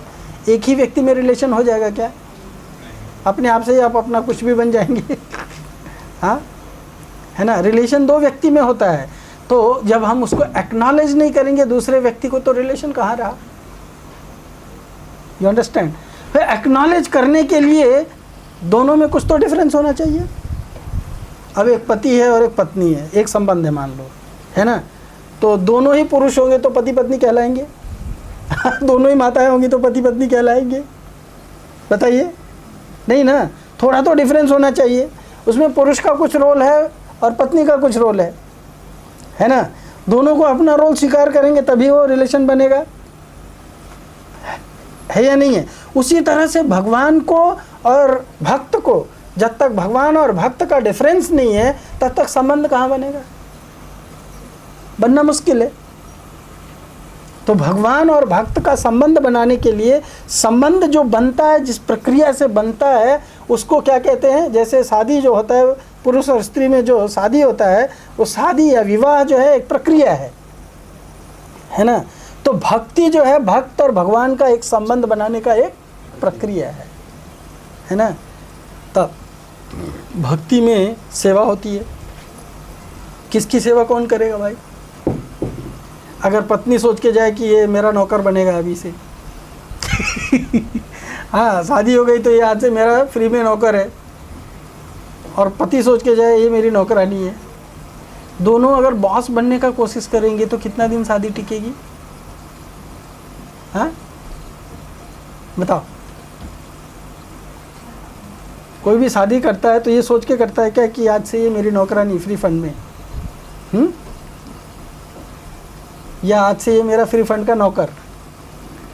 ये जब इस तरह के भाव रहेंगे तो शादी ज़्यादा दिन नहीं टिकेगी। लेकिन जब सेवा का भाव रहेगा, नहीं मैं इसकी सेवा करूंगी और ये मेरा सेवा करेगा, वो नहीं एक्सपेक्टेशन है, और वो सोचेगा नहीं इसको मैं अपने घर में लाया हूँ तो इसकी इज्जत से, रिस्पेक्ट से, इसको सब प्रकार का सम्मान दे करके, इसको सारी सुख सुविधा दे करके रखूँगा, तो दोनों का जीवन बहुत दिन तक चलेगा, साथ साथ चलेगा। उसी तरह से भगवान और भक्त ये दोनों अपने अपने रोल को समझ करके संबंध जोड़े हैं तो दोनों का ही लाभ होगा, संबंध बहुत दिनों तक कायम भी रहेगा। लेकिन अगर हम भगवान ही बनना चाहें तो ये संबंध ज़्यादा दिन तक नहीं चलेगा। ये मायावादी प्रचार है, और मायावादी लोगों के इसी वृत्ति के कारण मायावादियों को कहा जाता है कृष्ण अपराधी। मायावादी कृष्ण अपराधी, कृष्ण के प्रति अपराध करते हैं। और जब कोई किसी के प्रति अपराध करेगा तो कोई किसी को संतुष्ट कर सकता है?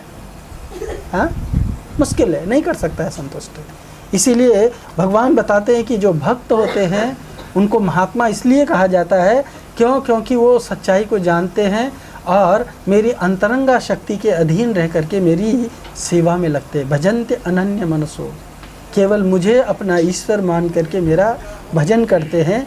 मुझे ही वो अच्छी तरह से जानते हैं कि मैं ही सभी प्राणियों का एकमात्र स्वामी हूँ। एकला ईश्वर कृष्ण आरु सब भृत्य, ये कंडीशंस वो अच्छी तरह से जानते हैं।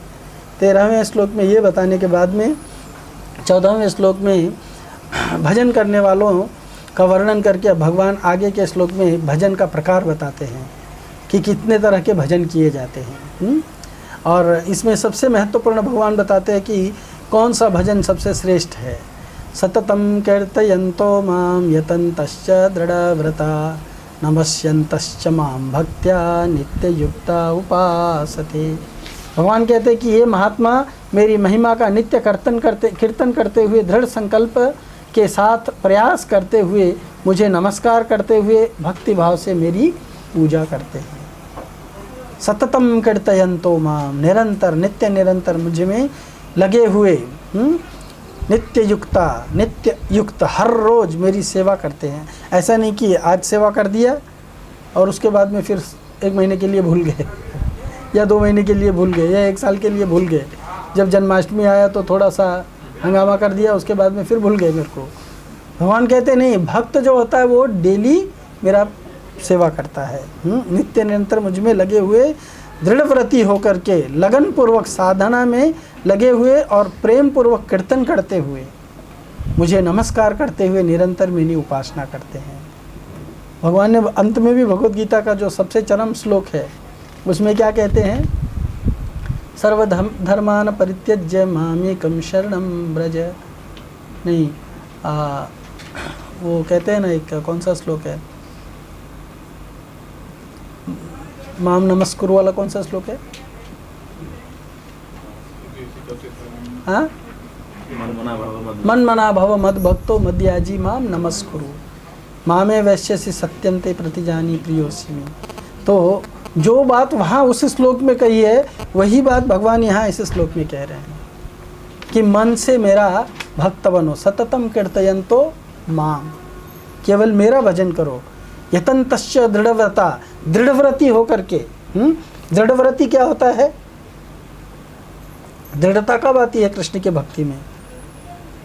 जब श्रद्धा सुदृढ़ होती है ना। श्रद्धा किसको कहते हैं? विश्वास। लेकिन कैसा विश्वास? मुकुलित। मुकुलित मतलब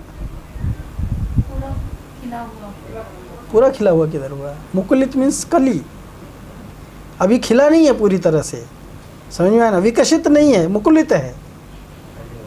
समझ में आया ना, विकसित नहीं है, it's just in the bud form, अभी कली के रूप में है, कली पूरा फूल नहीं हुई रहती है।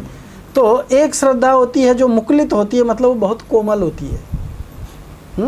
वो कोमल श्रद्धा जब वो परिपक्व होती है तब वो दृढ़ बन जाती है।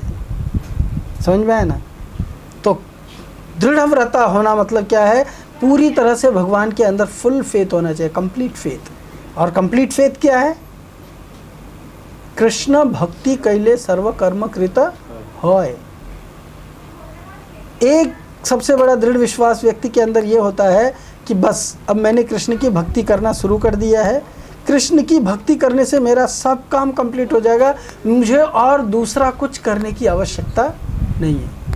ये पूर्ण विश्वास होना चाहिए। ये पूर्ण विश्वास होना चाहिए। जैसे क्या नाम इनका, माधवेंद्रपुरी पाद, हाँ माधवेंद्रपुरी पाद, वो लिखते हैं कि संध्या वंदन भद्रमस्तु भवतां भो स्नानं तुभ्यं नमः भो देवा पितरश्च तर्पण विधो नाहं क्षमः क्षम्यताम्। ये बताया पहले आपको, है ना। क्या बोलते हैं, संध्या वंदन भद्रमस्तु, हे संध्या वंदन आप लोगों को नमस्कार है, अपने घर जाइए। भो स्नानं तुभ्यं नमः, हे स्नान, तीन टाइम का स्नान, तुमको भी नमस्कार है, तुम भी अपने घर जाओ, अब मुझे तुम्हारी आवश्यकता नहीं है। हाँ, भो देवा, हे देवताओं, मैं आप लोगों को भी प्रेम पूर्वक नमस्कार करता हूँ, आप लोग भी अपने अपने घर जाओ, मैं अब आपकी भक्ति नहीं कर सकता, आपकी पूजा नहीं कर सकता। भो देवा, हे पितृ लोग, आप लोग भी जाओ, आप लोग को भी रिस्पेक्ट है, आप लोग भी जाओ, मैं भी आपकी पूजा नहीं कर सकता। पितरश्च तर्पण विधो, अब मैं आप लोग को तर्पण नहीं दे सकता हूँ। क्यों, आप लोग मुझे क्षमा करो, ना हम क्षमा क्षम्यताम, कृपा करके मुझे क्षमा कर दो, मैं आप लोगों की भक्ति सेवा पूजा नहीं कर सकता हूँ। क्यों, क्योंकि ये सब मैं जिसके लिए करता था, आप लोगों का ये सेवा पूजा सब जो है, तर्पण विधि, संध्या वंदन इत्यादि जो कुछ करता था जिस पर्पस के लिए, वो सब कुछ मुझे कंस के हंता, कंस को मारने वाले भगवान कृष्ण की सेवा करने से ये सब कुछ प्राप्त होने वाला है। तो मुझे अभी और बाकी लोगों के यहाँ वहाँ जाके ज़रूरत नहीं है 10 जगह कलेक्शन करने के, एक ही दुकान में मुझे सारा माल मिल रहा समझ में आया ना, मैं 10 दुकान क्यों भटकूँ, सारा चीज़ मुझे एक ही कृष्ण के पास में मिल रहा है, तो मैं और जगह जाने की कोई ज़रूरत नहीं है। इसलिए आप लोग अपने अपने घर जाओ, आप सब लोग को बहुत रिस्पेक्ट है, थैंक यू सो मच। आज तक आप लोग की मैंने बहुत सेवा पूजा किया, अब नहीं करूँगा। आप लोगों को मुझ में शायद आसक्ति हो गई थी कि ये मेरा सेवा पूजा करते रहेगा, पर क्षमा करना मैं नहीं करूँगा। क्यों, क्योंकि कृष्ण में पूर्ण विश्वास हो गया कि कृष्ण की सेवा करने से मेरे सब कुछ ऑटोमेटिक मिल जाएगा जो मुझे चाहिए। क्या क्या चाहिए मुझे इस जगत में, मुक्ति कामी, भुक्ति कामी, मुक्ति चाहिए, सिद्धि चाहिए, भुक्ति चाहिए, है ना। जो कुछ भी चाहिए सबके लिए क्या करना चाहिए, तीव्रेण भक्ति योगेन भज यजत पुरुषः परम, है ना। भुक्ति चाहिए, मुक्ति चाहिए, जो कुछ भी चाहिए सबके लिए एक ही दुकान कृष्ण। समझ में आया ना, क्या बोलते हैं उसको, super market Krishna is super market. Krishna के पास चले जाओ, आपको जो चाहिए, कुछ नहीं भी चाहिए तो भी वहीं मिलेगा सब कृष्ण के पास मिलना है। अब छोटे छोटे कपड़े की दुकान में जाओ, किराना की दुकान में जाओ, फिर चाय की दुकान में जाओ, फिर इसकी दुकान में जाओ, उसकी दुकान में जाओ, सब जगह जाने की ज़रूरत नहीं, एक ही जगह सब कुछ हो सकता है। ये दृढ़ विश्वास है, ये दृढ़ विश्वास है। और जब ये दृढ़ विश्वास के साथ में हम केवल कृष्ण की भक्ति करेंगे, तब इसको कहते हैं सुदृढ़, दृढ़ व्रत कहते हैं, दृढ़ व्रती। नमस्यन्तश्च माम भक्त्या, इसलिए मेरा नमस्कार करते, मुझे नमस्कार करते हैं, भक्ति रूप से नित्य युक्त हर रोज़ मेरी उपासना में लगते हैं, ऐसे लोगों को भक्त कहा जाता है। उसके बाद में 15वें श्लोक में बताते हैं कि अनित्य संसार से संबंध विच्छेद करके नित्य तत्व की तरफ चलने वाले साधक कई प्रकार के होते हैं। भगवान की उपासना करने वाले अनेक प्रकार के लोग होते हैं। तो उनमें से भक्ति योग के या भक्ति के साधकों का वर्णन अभी तक 2 श्लोकों में बताया। अब दूसरे प्रकार के जो साधन हैं उसके बारे में भगवान इस श्लोक में बताते हैं। ज्ञान यज्ञेन चापन्ये यजन्तो मामुपासते एकत्वेन पृथक्त्वेन बहुधा विश्वतो मुखम। भगवान कहते हैं कि जो लोग अन्य लोग जो भक्ति के द्वारा मेरा अनुशीलन नहीं करते हैं वो लोग ज्ञान का मार्ग का अनुसरण करते हैं। जो लोग ज्ञान के अनुशीलन द्वारा यज्ञ में लगे रहते हैं वे भगवान की पूजा उनके अद्वय रूप में, विविध रूपों में तथा विश्व रूप में करते हैं। तो ऐसे जो ज्ञानी लोग होते हैं वो भगवान की उपासना किस रूप में करते हैं? एकत्वेन। कभी वो मानते हैं कि भगवान सिर्फ एक है, हाँ एकत्वेन। कभी मानते हैं पृथक्त्वेन, यानी अलग अलग भी है, भगवान इधर भी है उधर भी है, अनेक प्रकार का है। और बहुधा विश्वतो मुखम, बहुत प्रकार का मानते हैं। और कभी कभी वो विश्व रूप में मेरी उपासना करते हैं, विश्व रूप में मेरी उपासना करते हैं। तो ऐसे दूसरे साधकों के बारे में इस 15वें श्लोक में बताते हैं। उसके बाद में 16, 17 और 18 में भगवान बताते हैं कि सभी उपासनाएं अलग अलग हैं। फिर सभी उपासनाएं आपकी कैसी हुई, कोई प्रश्न कर सकता है कि अगर सब उपासनाएं जो कुछ लोग जो है आपको कृष्ण के रूप में दृढ़व्रती होकर के सेवा करते भगवान मान करके, कुछ लोग आपको एकत्व मानते हैं, कुछ लोग आपको 2 मानते हैं, हाँ कुछ लोग आपको बहुत सारे रूप में मानते हैं, कुछ लोग आपको विश्व रूप में मानते हैं। तो ये सब के सब एक कैसे आपके भक्त हुए सब के सब? तो भगवान कहते हैं कि इसके लिए भगवान जो है आगे के 4 श्लोकों में बताते हैं कि सभी उपासनाएं भगवान की कैसे होती हैं। तो भगवान कहते हैं अहम क्रतुरहम यज्ञ स्वधा अहम औषधो अहम मंत्रो हम एवाज्य अहम अग्निरहम हुतम पिताहमस्य जगतो माता धाता पितामह वेद्यम पवित्रम ओंकारम ऋक्षाम यजुरेव च गतिर्भर्ता प्रभो साक्षी निवासम शरणम सुरेत प्रभवम प्रलय स्थानम निधानम बीजम अव्ययम।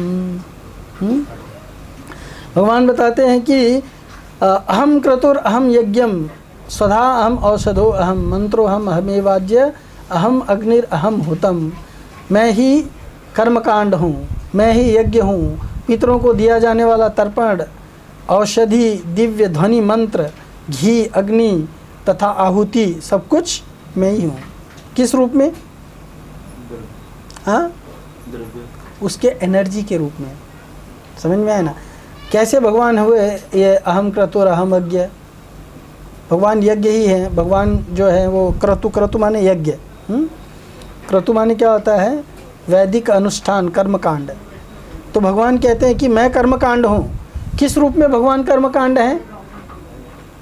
क्योंकि कर्मकांड भी भगवान ही प्रतिपादित करते हैं। समझ में आया ना?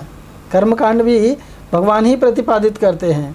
अहम यज्ञ, स्मार्त यज्ञ मैं ही हूँ। भगवान कहते हैं स्वधा, तर्पण इत्यादि मैं ही हूँ। क्योंकि इन सब चीज़ों में लगने वाली जो वस्तुएं हैं वो भगवान की शक्ति से ही प्रकट होती है। और भगवान की शक्तियाँ जो हैं अभिन्न हैं। इसीलिए इन सब अलग अलग रूपों में होते हुए भी वास्तव में वो सब कुछ भगवान की ही शक्तियाँ हैं। तो ये देखने का तात्पर्य है। पिताहमस्य जगतः, भगवान कहते हैं मैं इस ब्रह्मांड का पिता हूँ, माता हूँ, आश्रय तथा पितामह हूँ। मैं ज्ञेय, जानने योग्य, शुद्धिकर्ता तथा ओंकार हूँ। मैं ऋग्वेद, सामवेद तथा यजुर्वेद भी मैं ही हूँ। मैं ही सब कुछ हूँ। फिर उसके बाद मैं इस ब्रह्मांड का पिता, माता, आश्रय, ये सब एक्चुअली एक्सप्लेन करने जाएँ तो बहुत सारा है, पर अभी टाइम भी देखना है हमको। तो इसीलिए you can understand it easily. Rigveda, Samaveda तथा यजुर्वेद मैं ही हूँ। भगवान कहते हैं मैं ही लक्ष्य, पालनकर्ता, स्वामी, साक्षी, धाम, शरणस्थली तथा अत्यंत प्रिय मित्र हूँ। मैं सृष्टि तथा प्रलय, सबका आधार, आश्रय तथा विनाशी बीज हूँ।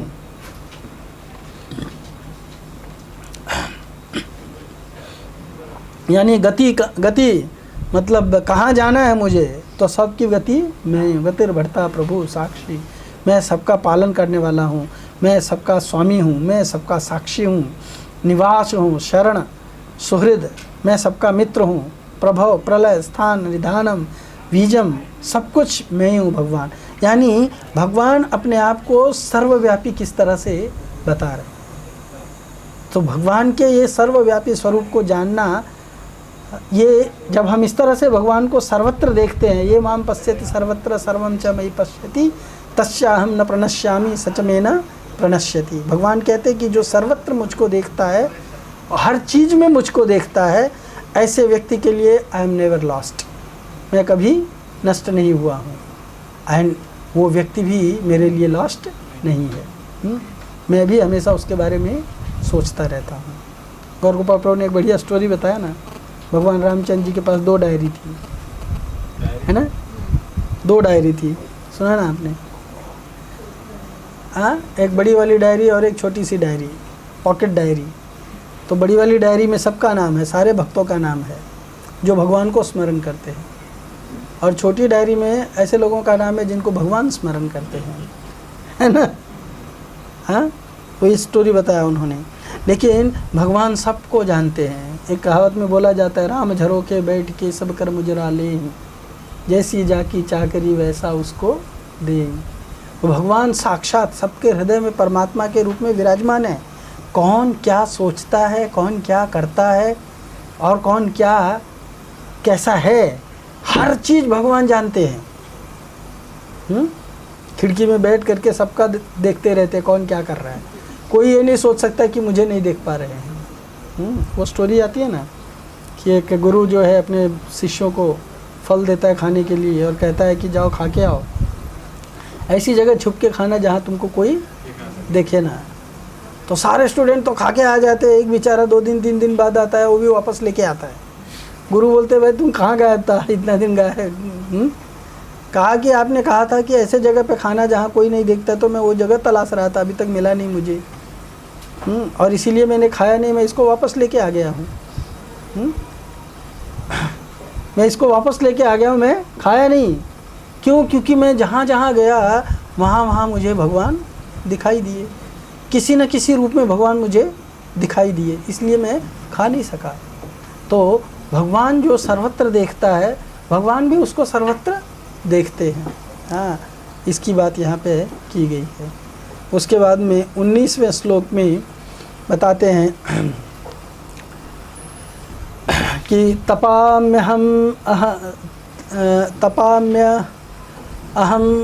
वर्षम निग्रहणम उत्सृज्यामि च अमृतम चैव मृत्युश्च असच्चाहम अर्जुन। भगवान कहते हैं कि हे अर्जुन, मैं ताप प्रदान करता हूँ, वर्षा को रोकता और लाता हूँ, मैं अमरत्व हूँ और साक्षात मृत्यु भी मैं ही हूँ। आत्म तथा पदार्थ, सत्य या असत, दोनों ही मुझ में हैं। यानी इस जगत में जो कुछ अच्छा बुरा, टेम्परेरी नॉन टेम्परेरी, जो कुछ भी प्रकट होता है, सब कुछ किसके कारण है? भगवान के कारण। बहुत सारे लोग बोलते हैं ना कि जो मैं बुराई कर रहा हूँ वो भी भगवान के कारण है। तो मैं जो बुराई कर रहा हूँ तो क्या नुकसान है? भगवान ने मेरे को बुराई करने के लिए पैदा किया। आप उसको क्या जवाब देंगे? बोलो। मैं अगर कुछ गड़बड़ी कर रहा हूँ तो भगवान ने सब कुछ दिया है, ऐसा करने की बुद्धि भी मुझे भगवान ने ही दिया है ना। तो अगर मैं कुछ गड़बड़ कर रहा हूँ तो मेरा क्या दोष है? तो भगवान ने मेरे से करवा रहा है, मैं तो इंस्ट्रूमेंट हूँ भगवान के हाथ में। बोलो। आपने इच्छा किया बुराई करने के लिए, इसलिए ऐसे बुद्धि दे देते हैं। हाँ, ये हमारा हाथ में स्वतंत्र होता है, हाँ, हमने उसका दुरुपयोग किया, इसलिए अगर तो भगवान ने बोला तुमको इच्छा दिया, अभी तुम जैसा चाहो वैसा उपयोग करो। तो फिर बुरा कर दो। यस प्रभु, ठीक है, फ्री विल में इंटरफियर नहीं करते हैं। हाँ, तो फ्री विल दिया ही किस लिए है? जब इंटरफियर करेंगे तो फ्री विल ही दिया किस लिए? क्यों मेरे पास आ सके। फ्री विल ही क्यों दिया है? इंटरफियर किया है तो। हाँ, सोचने के लिए, तो सोचो बैठ के। हाँ,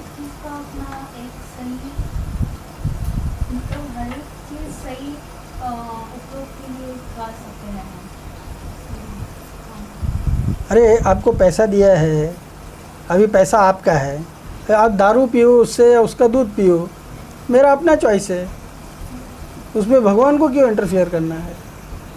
और अगर मैं दारू पीऊँगा तो मेरा प्रॉब्लम है, भगवान क्यों बोलना है? मेरे को तो शक्ति दे दिया है ना, और बोल दिया यथा इच्छा से तथा करो, तुम्हारी इच्छा है जैसे चाहो करो।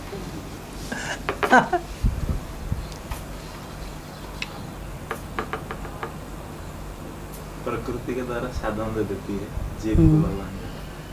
और देखो एक जगह मैंने सुना था कि जिसको भगवान नरक में भेजना चाहते हैं, समझ में आया ना, उसको नारकी बुद्धि देते हैं, क्योंकि उसका गति क्या है, उसके पूर्व कर्मों के कारण उसको जाना कहाँ है, नरक में जाना है। तो जब तक उसको वैसा कर्म नहीं होगा, वैसी बुद्धि नहीं होगी, तो जाएगा कैसे वो? तो फिर शुरू तो कैसे होगा उनका? हाँ, समझ में आया ना। और जिस व्यक्ति को अपने पूर्व कर्मों के कारण हाँ भगवत धाम जाना है, समझ में आया ना, तो प्रभुपाद जी कहते हैं कि हम डिज़ायर करना है कि मेरे को एक्चुअली जाना कहाँ है, और हम अपने कर्मों के द्वारा अपने डिज़ायर को एक्सप्रेस करते हैं। क्या करते हैं? कर्मों के द्वारा अपने डिज़ायर को एक्सप्रेस करते हैं। ये बहुत सारे लोग हैं ना, बोलते हैं तम्बाकू खाने में क्या बुरे है, भगवान ने तो तम्बाकू बनाया है। अगर आपने बोला ना, एक बोलता है कि अगर हम लोग मार के नहीं खाएंगे तो फिर सब बढ़ जाएंगे, बकरी भर जाएंगे पूरा दुनिया में, है ना, बकरी मुर्गी सब भर जाएंगे पूरा दुनिया में, आदमी को रहने को जगह नहीं मिलेगा। इसलिए हम खा करके उनको जगह बना बोलो, तो उसको वो बुद्धि किसने दिया है? वो बुद्धि भी उसको भगवान से ही आ रही है ना। अभी क्यों भगवान ने उसको वैसी बुद्धि दिया? क्यों? क्योंकि उसको नरक जाने की इच्छा है। क्या है? अपने कर्म से वो एक्सप्रेस कर रहा है कि मेरे को नरक जाना है। तो आप उसको कितना भी शुद्ध बुद्धि दोगे, वो क्या कहेगा, नहीं नहीं तुम जो बोल रहे हो उसमें कुछ प्रॉब्लम है ना। क्यों? क्योंकि मेरे को जाना कहाँ है? मेरे को जहाँ पे जाना है वही गांव का रास्ता पूछूंगा, वही मेरे को अच्छा लगेगा ना, है कि नहीं है? उसी तरह से हमारे स्वतंत्र इच्छा के कारण हम नरक में जाने का अभिलाषा व्यक्त कर चुके हैं अपने कर्मों के माध्यम से। तो फिर भगवान हमारी अभिलाषा की पूर्ति करने के लिए मेरे को वो मार्ग का मार्गदर्शन देंगे ना। वही चीज़ मेरे को अच्छा लगेगा जहाँ मेरे को जाना है। समझे? तो प्रभुपाद बोलते हैं कि जो व्यक्ति भगवान के प्रति ये इच्छा व्यक्त करता है कि मुझे भगवत धाम जाना है, तो भगवान उसको भगवत धाम जाने का मार्ग बताते हैं। और जो व्यक्ति ये इच्छा व्यक्त करता है कि मुझे नरक जाना है, तो भगवान उसको नरक जाने का मार्ग बताते हैं, नरक जाने के कार्य में लगाते हैं। तो यहाँ जीव का इच्छा हो गया, इच्छा है पॉइंट ऑफ। हाँ, वो अपनी इच्छा अपने कर्म के द्वारा प्रेस करता है ना। अब ये यहाँ पे बैठ के कुर्सी पे सो रहा है ना। अभी इसकी इच्छा क्या है? उसकी इच्छा क्या है? उसकी इच्छा है सोने की, समझ में है ना। और अभी उसको सोने को नहीं मिल रहा है, तो जहाँ भी मिल गया तो अभी उसको कोई शर्म नहीं है कि पब्लिक में मैं बैठा हूँ, मैं कोई काम कर रहा हूँ, क्या कर रहा हूँ। सीधा टाइम मिला तो खर्राटे भरना शुरू कर दिया, समझ में आया ना। तो मेरी इच्छा जो है, फिर भगवान मेरे को ऐसी बुद्धि देते हैं कि अभी तुम क्यों इतना सोच रहे हो, पब्लिक में है कि किधर है, चांस मिल गया ना, सो जाओ। बुरा मत मानना, एक उदाहरण दिया मैंने, ये अभी लोगों ने देखा इसलिए लाइव उदाहरण है। है ना। ये इच्छा है, यू अंडरस्टैंड। अभी कुछ लोग जो है वो समुंदर के किनारे वो पत्थर के ऊपर बैठे कुछ भी नॉनसेंस गिरी करते रहते हैं, समझ में आया ना। उनको वो करने की वहाँ पे किसने प्रेरणा दी? क्यों? क्योंकि उनके मन में काम भावना इतना तीव्र हो गया है कि बस वो कहीं ना कहीं कुछ करना ही चाहते हैं। तो भगवान बोलते कहाँ तक वेट करेगा तुम, शर्माएगा तो नहीं होगा काम, है ना। बैठ जाओ सड़क पे। हाँ, वो पशु बन जाते हैं, है ना। और उसने थोड़ा सा भी विचार किया कि अरे मैं पब्लिक में क्या कर रहा हूँ मैं। अभी ये जैसे विचार करे कि अरे मैं यहाँ पे हूँ, यहाँ मैं सोऊंगा तो लोग मेरे को क्या बोलेंगे, ये मन में विचार आते, क्या उसकी आंख बंद होएगी? नहीं बंद होएगी, है ना। It is not involuntary. हर चीज़ को आदमी अगर चेतन रहेगा कि मैं जो कुछ भी कर रहा हूँ उसके पीछे अगर उसको थोड़ा सा भी कॉन्शियस है मैं कहाँ कर रहा हूँ, क्या कर रहा हूँ, तो वो उस चीज़ पे अलर्ट रहेगा, समझ में आया ना। वो ये नहीं बोल सकता है कि अरे मैं अनकॉन्शियस हो गया, ऐसे पड़ गया। समझे? तो पॉइंट ये है कि हम अपने कर्मों से अपनी इच्छा व्यक्त कर देते हैं। तो जब हम अपनी इच्छा भगवान के सामने व्यक्त कर दिए तो भगवान तो सबकी इच्छा की पूर्ति करने वाले हैं ना। गति बढ़ता प्रभु साक्षी, सबकी इच्छा को पूरी करने वाले हैं, बढ़ता है सबके। क्या करेंगे, भरेंगे कि नहीं भरेंगे, है ना। तो दोष भगवान को देना चाहिए कि किसको देना चाहिए, खुद को। हाँ, तो इसीलिए भगवान कहते हैं कि सद असद जो कुछ है सब मैं ही निर्माण करता हूँ, लेकिन मैं तुम्हारे डिज़ायर के हिसाब से निर्माण करता हूँ। लोग दारू पीने वाले हैं इसलिए दारू बनाने वाले हैं, है ना। लोग जहर खाने वाले हैं इसलिए जहर बनाने वाले हैं, है कि नहीं है। अभी तुम समाज में किसी को बोलोगे क्या कि दारू पीना या जहर खिलाना अच्छा चीज़ नहीं है, मत बनाओ इसको, कौन मानेगा इसको। लोग बोलेंगे डिमांड करने वाले, मेरे को तो धंधा करना है, जहाँ भी पैसा मिलेगा वहाँ करूँगा, भागने वाले हैं ऐसे। तो इस तरह के डिमांड पुटअप करने वाले लोग हैं, इसलिए भगवान जो है क्या करते हैं, उनको अवसर प्रदान करते हैं। तो आप ले भाई, इच्छा पूरी कर ले, तुमको लगता है इस तरह से संतुष्ट हो सकता है, संतुष्ट होके देख ले, समझ में। इसीलिए भगवान अच्छा बुरा सब चीज़ का निर्माण करते हैं। अगर भगवान जो सब चीज़ अच्छा ही निर्माण करें और बुराई कुछ रहे ही नहीं, तो लोग बोलेंगे कि देखो भगवान ने तो हमको मौका ही नहीं दिया कुछ गड़बड़ करने का, है ना। हम कुछ गड़बड़ कर ही नहीं सकते क्योंकि भगवान ने ऐसा हमको ट्यून ही नहीं किया है। तो भगवान ने स्वतंत्रता दिया है, ले भाई करो, पर परिणाम भी बता दिया है। ओके, ये करोगे तो ये पाओगे, ये करोगे तो ये पाओगे। परिणाम इसलिए रखा है, और परिणाम में दुख और सुख इसलिए रखा है कि अच्छा करने से सुख का अनुभव होगा, तो उस अनुभव के आधार पर सुख करने की कोशिश करोगे, अच्छा करने की कोशिश करोगे कि अभी जो सुख मिला है आगे भी सुख मिलता रहे, है ना।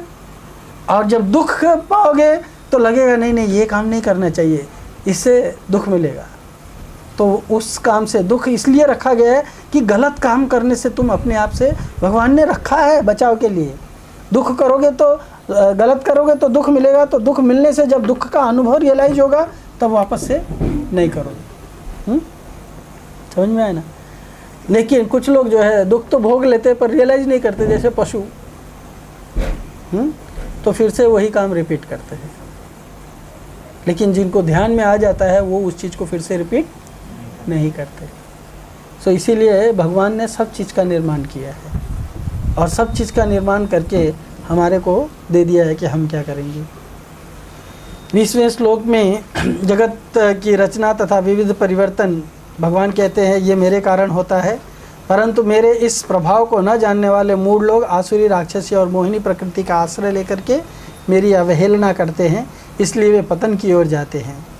जो भक्त मेरे प्रभाव को जानते हैं वे मेरे दैवी गुणों का आश्रय लेकर के अनन्य भाव से मेरी विविध प्रकार से उपासना करते हैं, इसलिए उनको सत असत सब कुछ एक परमात्मा ही है ऐसा यथार्थ का अनुभव हो जाता है। सब चीज़ भगवान से आता है, इस रियलिटी को वो जान जाते हैं। परंतु जिसके अंतःकरण में सांसारिक भोग और संग्रह की कामना होती है, वे वास्तविक तत्व को न जानकर भगवान से विमुख होकर के स्वर्ग आदि भोगों को प्राप्ति के लिए सकाम भावपूर्वक यज्ञ अनुष्ठान इत्यादि करते हैं, इसलिए वे आवागमन को प्राप्त होते हैं। तो भगवान ने यद्यपि बहुत क्लियर बता दिया है, लेकिन कुछ लोग जो है वो मानने को तैयार नहीं होते हैं। उनको फिर भी क्या चाहिए, उनको इस जगत में चक्कर चाहिए। कुछ लोग बोलते हैं ना, सुख दुख तो क्या है, एक गाड़ी के दो व्हील है ना, सुख दुख दोनों क्या है, एक गाड़ी का दो व्हील है, वो आएगा जाएगा। गौर गोपाल प्रभु ने सुबह के लेक्चर में बताया था, लाइफ लाइन और डेड लाइन। क्या बताया था, ये रिमेंबर? हाँ, डेड लाइन हो गया समझे आप लोग। ईसीजी होता है ना, ईसीजी का मीटर चलता है, देखे तो जब तक आदमी जिंदा है तब तक वो जो लाइन है वो कैसा चलता है, ऊपर जाता है नीचे आता है, ऊपर जाता है नीचे आता है, ऐसे ग्राफ बनाता है ना। तो ऊपर नीचे होते रहता है, तब तक इसका मतलब है कि वो जिंदा है। हाँ, सांस थोड़ा ऊपर जा रहा है फिर नीचे आ रहा है, लेकिन जब वो ऐसा स्ट्रेट लाइन हो गया मतलब वो मर गया समझ में आया ना। हाँ, जब वो स्थिर हो जाता है, ऐसा स्ट्रेट लाइन आ गया, इसका मतलब वो जिंदा नहीं है। तो कुछ लोग सोचते हैं कि जीवन में सुख दुख जो है वो क्या है, एक लाइफ लाइन है, अप्स एंड डाउन्स, इसी को अप्स एंड डाउन्स बोलते हैं। हाँ, ऊपर नीचे होता रहता है। तो सुख आएगा दुख आएगा, सुख आएगा दुख आएगा। तो जो लोग इस रूटीन में फंस जाते हैं, समझ में आया ना, जो लोग इस चक्र में फंस जाते हैं ऊपर नीचे के, फिर वो लोग सुख और दुख दोनों को क्या करते हैं, दोनों को स्वीकार कर लेते हैं। चलो इंद्रिय तृप्ति के लिए करते रहो, जो भी करने की इच्छा करते रहो, सुख आएगा थोड़ा देर, उसके बाद में फिर थोड़ा रोएंगे तो दुख आएगा, है ना, दुख आएगा तो थोड़ा रोएंगे तो फिर सुख आएगा, सुख आएगा तो फिर थोड़ा हंसेंगे तो बाद में दुख आएगा। तो ऐसा सुख दुख चलता रहेगा। सुख मिला यानी पैसा मिला तो जाके दारू पी लेंगे, फिर गटर में गिर जाएंगे, दुख हो गया, है ना, दुख हो गया। और उसके बाद में फिर दुख में से निकलेंगे तो फिर जा कर के थोड़ी मेहनत करेंगे, वो दुख है। फिर पैसा मिलेगा, वो सुख है, ऊपर गया फिर दारू पिया फिर नीचे गिरा। तो इस तरह से हमारा सुख दुख जो स्वीकार कर लेता है, वो व्यक्ति के लिए क्या होता है, उसको भगवान ने ये जो शिक्षा दी है उस शिक्षा को महत्व नहीं देते हैं, उस शिक्षा को कोई वैल्यू नहीं देते हैं, और सकाम भावपूर्वक यज्ञ अनुष्ठान कार्यों में लगते हैं। इसीलिए वो इस जगत में आवागमन को प्राप्त होते रहे, आते हैं जाते हैं, आते हैं जाते हैं। ये भगवान ये 20वें और 21वें श्लोक में डिस्कस करते हैं। त्रैविद्या माह सोमपा पूतपापा यज्ञरिष्टा स्वर्गतिम प्रार्थयन्ते ते पुण्यमासाद्य सुरेंद्रलोक मश्रन्ति दिव्यानि दिविदेव भोगान। कहते हैं कि जो वेदों का अध्ययन करते तथा सोमरस का पान करते हैं, वे स्वर्ग की प्राप्ति की गवेषणा करते हुए अप्रत्यक्ष रूप से मेरी पूजा करते हैं। वे पाप कर्मों से शुद्ध होकर के इंद्र के पवित्र स्वर्ग आदि के धाम में जन्म लेते हैं, जहाँ वे देवताओं का सा आनंद भोगते हैं। उसके बाद में ते तम भुक्त्वा स्वर्गलोकम विशालम क्षीणे पुण्ये मर्तलोकम विशन्ति एवं त्रयी धर्म मनुप्रपन्ना गतागतम काम कामा लभन्ते। इस प्रकार जब वे उपासक विस्तृत स्वर्गिक सुख इंद्रिय सुख को भोग लेते हैं और उनके पुण्य कर्मों के फल क्षीण हो जाते हैं, तो वे इस मृत्यु लोक में पुनः लौट आते हैं। इस प्रकार जो तीनों वेदों के सिद्धांतों में दृढ़ रह करके इंद्रिय सुख की गवेषणा करते हैं, उन्हें जन्म और मृत्यु का ही चक्र मिलता है। अभी मैंने जो बताया ना कि दोनों चीज़ स्वीकार कर लेते हैं, सुख और दुख। हाँ, ऐसे लोगों को बार बार इस जगत में आना जाना पड़ता है। जब सुख प्राप्त होता है तो स्वर्गलोक में जाकर के ऊपर जाके एंजॉय करते हैं, और जब वहाँ क्षीण हो जाता है उनका पुण्य, तो फिर भौतिक जगत में आकर के कष्ट करते, दुख भोगते, फिर से जमा करते हैं पुण्य और फिर स्वर्गलोक की तरफ जाते हैं। तो इस तरह से इनका कभी पाताल में, कभी स्वर्ग में, कभी पाताल में, कभी स्वर्ग में, ये 14 प्लानेट में उनका आवागमन चलता रहता है। ऐसा 20 और 21 श्लोक में बताने के बाद में भगवान 22वें श्लोक में बताते हैं कि जो त्रयी धर्म का आश्रय लेते हैं उनका तो देवताओं से प्रार्थना याचना करनी पड़ती है, परंतु जो केवल यानी जो इस त्रिलोक में घूमने भ्रमण, त्रयी धर्म मतलब ऊपर नीचे और मध्य, ये तीनों जगह भ्रमण जो करते हैं इसको त्रयी धर्म कहते हैं। तो उनको देवताओं की उपासना करनी पड़ती है, देवताओं की उपासना के कारण ही वो ऊपर नीचे जा आ सकते हैं। परंतु जो केवल भगवान का आश्रय लेते हैं उनको अपने योगक्षेम के लिए चिंता करने की ज़रूरत नहीं होती है और संकल्पना अथवा याचना नहीं करनी पड़ती है। इसका कन्फर्मेशन भगवान जो है ये 22वें श्लोक में देते हैं। क्या कहते हैं? अनन्याश्चिन्तयन्तो माम ये जना पर्युपासते तेषाभिनित्यं युक्तानां योगक्षेमं वहाम्यहम्।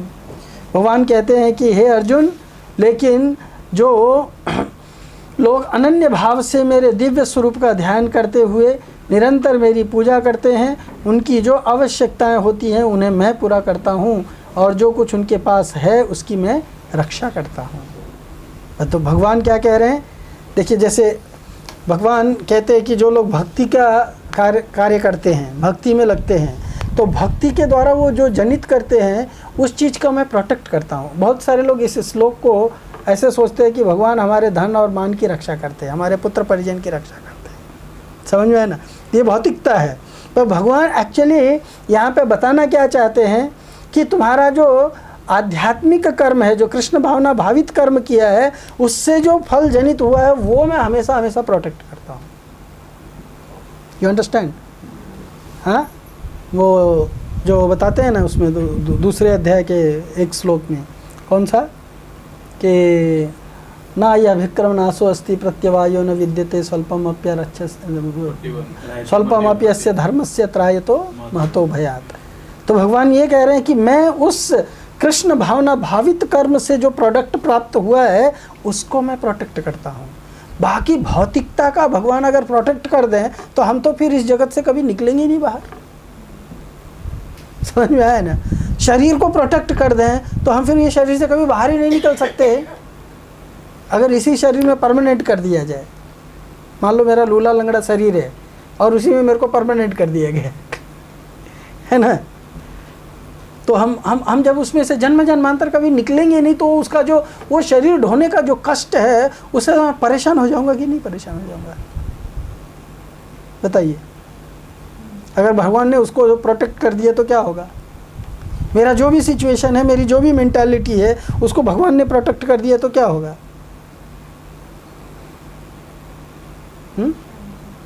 अभी देखो कोई बच्चा है, वो मैंने बोला भगवान ये कभी मरना नहीं चाहिए, हाँ, और भगवान ने उसको और मेरे को हमेशा हमेशा के लिए ज़िंदा कर दिया, और वो बच्चा आगे जा कर के मेरे नाक में दम करने लग गया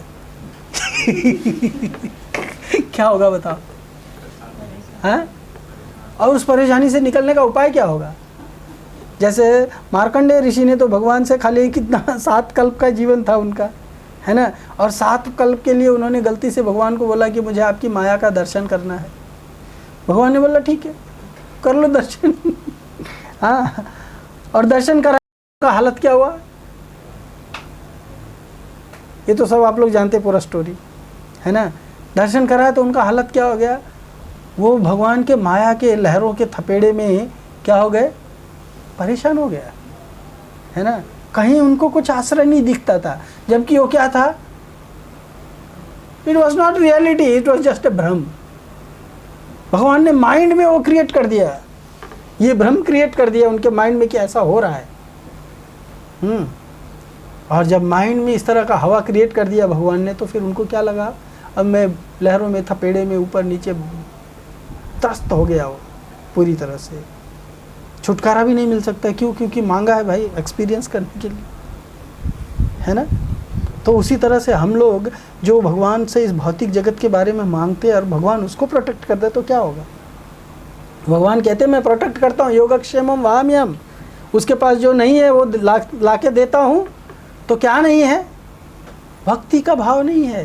भगवान भक्ति का भाव ला के देते हैं। किसके द्वारा? खुद ला के देते हैं, अपने भक्तों के द्वारा ला के देते हैं, अपने नाम से ला के, अपने कथा से ला करके देते हैं। ये सारा चीज़ें हैं हमको समझना चाहिए कि हमको भगवान से क्या मांगना भी चाहिए। और भगवान कहते हैं कि जो लोग भक्त होते हैं, जो अभक्त होते हैं, वो तो स्वर्गलोक और नरकलोक इसके चक्कर में घूमते रहते हैं, ये 2 पेंडुलम के बीच में घूमते रहते हैं। लेकिन मेरे भक्त को मैं प्रोटेक्ट करता हूँ, और मेरे भक्त का मैं क्या प्रोटेक्ट करता हूँ? उसको भक्ति के मार्ग में प्रगति करने के लिए जो चीज़ आवश्यक है उसका प्रोटेक्शन करता हूँ। भगवान कहते हैं कि एक जन्म में पूरा नहीं कर पाया, अगला जन्म में उसको मौका देता हूँ। शुचिनाम शुचमताम गेहे योगो भ्रष्टो अभिजायते अथवा योगिनाम कुले भवति धीमताम। या तो वो योगियों के कुल में, भक्तों के कुल में जन्म लेता है, और फिर उसी बात में वो धीरे धीरे आगे बढ़ करके कृष्ण भावना भावित होकर के और अपना जीवन परफेक्ट करके बैक टू गॉड चला जाता है। लेकिन ये सहायता भगवान जो है वो अभक्तों को, जो भगवान की शरण नहीं लेते, उनको नहीं देते हैं। उसके बाद में अब भगवान यहाँ से देवताओं की उपासना का प्रकरण आरंभ करते हैं। ये प्यन्य देवता भक्त्या अजंते श्रद्धान्विता 23वें श्लोक से। तेपि मामेव कौन्तेय अजंते अविधिपूर्वकम। भगवान कहते हैं कि हे कुंती पुत्र, जो लोग अन्य देवताओं के भक्त हैं और उनकी श्रद्धापूर्वक पूजा करते हैं, वास्तव में वे मेरी ही पूजा करते हैं, किंतु यह त्रुटिपूर्ण ढंग से करते हैं, यानी अविधिपूर्वकम करते हैं। तो भगवान यहाँ पे देवताओं के उपासक के बारे में भी चर्चा करते हैं। कहते हैं कि देवता उपासक लोग सोचते हैं कि वो मेरी उपासना नहीं कर रहे हैं, पर एक्चुअली देवता वास्तव में हैं कौन? देवता भी मेरे ही लिम्स हैं, मेरे ही अंग हैं। और उन देवताओं की उपासना जो करते हैं उनको श्रद्धा कौन देता है? वो एक्चुअली मेरी उपासना करते हैं, लेकिन वो अविधिपूर्वक है। ऑफकोर्स ऐसे बहुत सारा डिटेल्स है, साढ़े 4:15 बज गया तो डिटेल में भी जाना ठीक नहीं है। देवताओं का पूजन करने वाले अविधि पूर्वक पूजन करते हैं, करना क्या है इसके बारे में भगवान बताते हैं कि अहम ही सर्व यज्ञानां भोक्ता प्रभुरेव च न तो माम अभिजानन्ति तत्वेन तश्चवन्ति ते। भगवान कहते हैं कि हे अर्जुन, मैं ही समस्त यज्ञों का एकमात्र भोक्ता और स्वामी हूँ, अतः जो लोग मेरे वास्तविक दिव्य स्वभाव को नहीं पहचानते वे नीचे गिर जाते हैं। तो अगर हमको भगवान को जब तक भगवान के स्वरूप में नहीं जानेंगे, देवताओं का वर्शिप करना भी एक तरह से भगवान का वर्शिप है, पर भगवान को जाने बिना है ना। यद्यपि वो भगवान का ही वर्शिप है, लेकिन भगवान को जाने के बिना ही है। उसी तरह से भगवान कहते हैं कि अगर कोई इस तरह के इस भावना से जो भक्ति करता है, वो भक्त कभी भी प्रगति को प्राप्त नहीं होता है, उसका विनाश होता है। और हरे कृष्ण, ये कृष्ण चले 25वें श्लोक में जो भगवान को संपूर्ण यज्ञों का भोक्ता और मालिक मान करके देवता आदि सकाम भाव से पूजन करते हैं, उनकी गतियों का आगे का वर्णन करते हैं। भगवान बताते हैं कि जो लोग जिसकी पूजा करते हैं उनकी गति क्या होती है। यान्ति देवव्रता देवान् पितॄन् यान्ति पितृव्रता भूतानि यान्ति भूतेज्य मद्भक्ता यान्ति मामपि। भगवान कहते हैं कि जो देवताओं की पूजा करते हैं वे देवताओं के बीच जन्म लेते हैं, जो पितरों की पूजा करते हैं वे पितरों के पास जाते हैं, जो भूत प्रेतों की उपासना करते हैं वे उन्हीं के बीच में जन्म लेते हैं, और जो मेरी पूजा करते हैं वे मेरे निवास में आते हैं, वो मेरे पास आते हैं।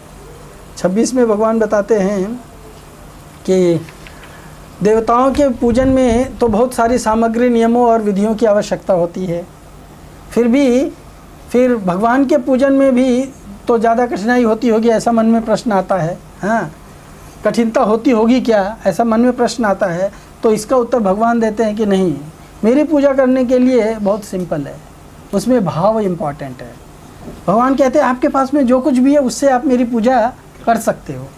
इसीलिए सिंगुलर वचन में कहते हैं पत्रम पुष्पम फलम तो यम यो में भक्त्या प्रयक्षति तदहम भक्ति उपरहितम अस्नामी प्रयतात्मना। भगवान कहते हैं मेरी पूजा के लिए बहुत एलाबोरेट करने की कुछ ज़रूरत नहीं है, आपके जो भी सामर्थ्य है, एक पत्ता दे दो, एक फूल दे दो, एक फल दे दो ला करके, एक गिलास पानी दे दो, मैं उससे ही से संतुष्ट हूँ। एक चीज़ का ध्यान रखना, लेकिन उसके अंदर प्रेम मिश्रित हो। क्या हो? प्रेम मिश्रित हो। वो प्रेम मिश्रित होगा तो आप जो कुछ भी मुझे दोगे मैं उसको प्रेम से स्वीकार कर लूँगा। पर अगर प्रेम नहीं होगा और तुम मुझे अपना संपूर्ण सृष्टि ऑफर करोगे तो भी मुझे वो नहीं चाहिए। दुर्योधन घर मेवा त्यागे साक विदुर घर खाए, ऐसे प्रेम पुजारी राधे श्याम श्याम श्याम। तो भगवान प्रेम के पुजारी हैं, और वो प्रेम प्रदर्शन हम कैसे कर सकते हैं? भगवान कहते कुछ करके प्रेम प्रदर्शन करो, मुझसे बोल के नहीं चलेगा। आई लव यू नहीं चलेगा। हाँ, क्या करो? कुछ करके करो। तुम्हारे पास कुछ सामर्थ्य है ना, 1 रुपया है, चढ़ा दो, प्रेम से दो मुझे, एटलीस्ट देना सीखो। समझ में आया ना? जब तक दोगे नहीं, पत्र नहीं, तो कोई बोले मेरे पास क्या है, मैं दे कहाँ से सकता हूँ, आपका बहुत भारी डिमांड है। भगवान कहते नहीं, मेरा कुछ डिमांड नहीं है। मेरा डिमांड क्या है? आपका एक तुलसी का पत्ता दे दो मेरे को, एक छोटा सा फल कहीं से तोड़ के दे दो, मैं ले लूँगा उसको। प्रेम से दो, नहीं भी तोड़ के लाए पेड़ से ही ऑफर कर दो, है ना। वो हमारे रथ पे रथ यात्रा बनाते थे ना, क्या नाम था वो, प्रभु जी प्रभुपाद के बहुत प्रिय थे, जयानंद प्रभु। वो इतने दयालु थे लोगों के प्रति कि सोचते थे ये पेड़ पे फल लगाए तो कोई लोग तो फल खाएंगे, लेकिन भगवान को शायद ऑफर नहीं करेंगे, तो पेड़ को ही ऑफर कर देते थे भगवान को। और इसके पेड़ पे जितने भी फल लगे सब भगवान को ऑफर कर देते थे। देखो कितना विश्वास। फिर इसको कोई भी खाएगा उसको भगवान का प्रसाद खाने का फल मिलेगा। तो उसके अंदर लोगों के प्रति करुणा थी, भगवान के प्रति प्रेम था, इसलिए जो कुछ देखते थे उसको भगवान के योग्य मानते थे, भगवान को अर्पित कर देते थे। पर ऐसा कन्वीनियंटली अर्पित करते थे, भगवान भी स्वीकार कर लेते थे, और उसको जो प्राप्त करता था उसके साथ उसका भी भला हो जाता था। उसके बाद में 27वें श्लोक में संसार मात्र के 2 रूप हैं, पदार्थ और क्रिया। इनमें आसक्ति होने से दोनों का ही पतन करने वाले हो जाते, दोनों ही जो है वो पतन करने वाले, या तो क्रिया में आसक्त हो गए या तो पदार्थ में आसक्त हो गए, तो दोनों ही हमारा विनाश करने वाले होते हैं। अतः पदार्थ अर्पण करने की बात पूर्व श्लोक में तो कह दी कि पत्रम पुष्पम फलम तोयम, है ना। अब आगे के श्लोक में क्रिया को कैसे अर्पण किया जाता है वो बताते हैं। क्रिया को अर्पण करने की बात कर रहे हैं। तो क्या कह रहे हैं, यद करोसी, जो कुछ कर रहे हो, यद करो, ये सब क्रिया है। यद स्नासी, खाना क्रिया है, कुछ काम करना क्रिया है। जुहोसी, देना क्रिया है। ददासी, लेना क्रिया है। देना लेना सब क्रिया है। यद तपस्या से, तपस्या करना क्रिया है। भगवान कहते हैं जितनी भी क्रिया कर रहे हो तत्करोस्व मदर्पण, अपना पदार्थ तो आप मुझे दे ही रहे हो, आपकी क्रिया भी मुझे अर्पण करो। ये 27वें श्लोक में बता करके 28वें श्लोक में फिर पदार्थ और क्रियाओं को भगवान को अर्पण करने के बाद अब आगे के श्लोक में उस अर्पण का फल बताते कि जो लोग इस तरह से क्रिया और पदार्थ दोनों ही मुझे अगर अर्पण करते हैं तो शुभ अशुभ फलैरेव मोक्ष से कर्म बंधन है। चाहे शुभ फल वाला हो, चाहे उस क्रिया से या उस पदार्थ से शुभ फल प्राप्त होता हो या अशुभ फल प्राप्त होता हो, वो फल से कोई मैटर नहीं करता है, दोनों ही कर्म बंधन से मुक्ति दिलाने वाला होगा। संन्यास योग युक्तात्मा विमुक्तो माम उपास्यसि।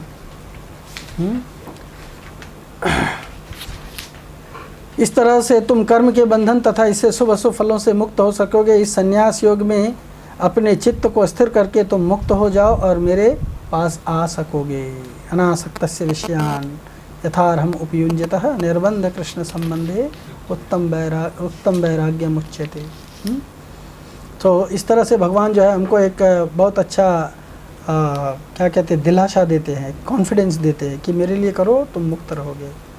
और उसके बाद में एक शंका हो सकती है कि जो भगवान को समर्पित होते हैं उनको तो भगवान मुक्त कर देते हैं, लेकिन जो लोग भगवान को समर्पित नहीं होते हैं तो उनको भगवान मुक्त नहीं करते हैं, है ना। इससे तो भगवान की दयालुता और समता नहीं दिखाई देती है कि भगवान सबके प्रति दयालु है और सबके प्रति एक समान भाव रखते हैं। कहते भी हैं समोहम सर्वभूतेषु, मैं सभी जीवों के प्रति समान भाव रखता हूँ। तो फिर यहाँ तो दिखाई देता है कि जो उनको समर्पित होते हैं उनको ही वो मुक्त करते हैं, जो समर्पित नहीं होते हैं उनको वो मुक्त नहीं करते हैं। तो ये दयालुता क्या है, इसमें विषम दृष्टि और पक्षपात दिखाई देता है ना। विषम दृष्टि और पक्षपात दिखाई देता है ना पिछले श्लोकों में। तो इस पर भगवान कहते हैं नहीं, समोहम सर्वभूतेषु न देशस्ति न प्रिय ये भजन्ति तो माम भक्त्या मयि ते तेषु चाप्यहम्। भगवान कहते हैं कि न तो मैं किसी से द्वेष करता हूँ, न किसी के साथ पक्षपात करता हूँ, मैं सबों में सबके लिए समभाव हूँ। किंतु जो भक्तिपूर्वक मेरी सेवा करता है वह मेरा मित्र है, मुझ में स्थित है और मैं वही उसका मित्र हूँ। जो मेरा दुश्मन है मैं उसके साथ क्या करूँगा, वो मेरे से दुश्मनी चाहता तो उसको दुश्मनी देना पड़ेगा।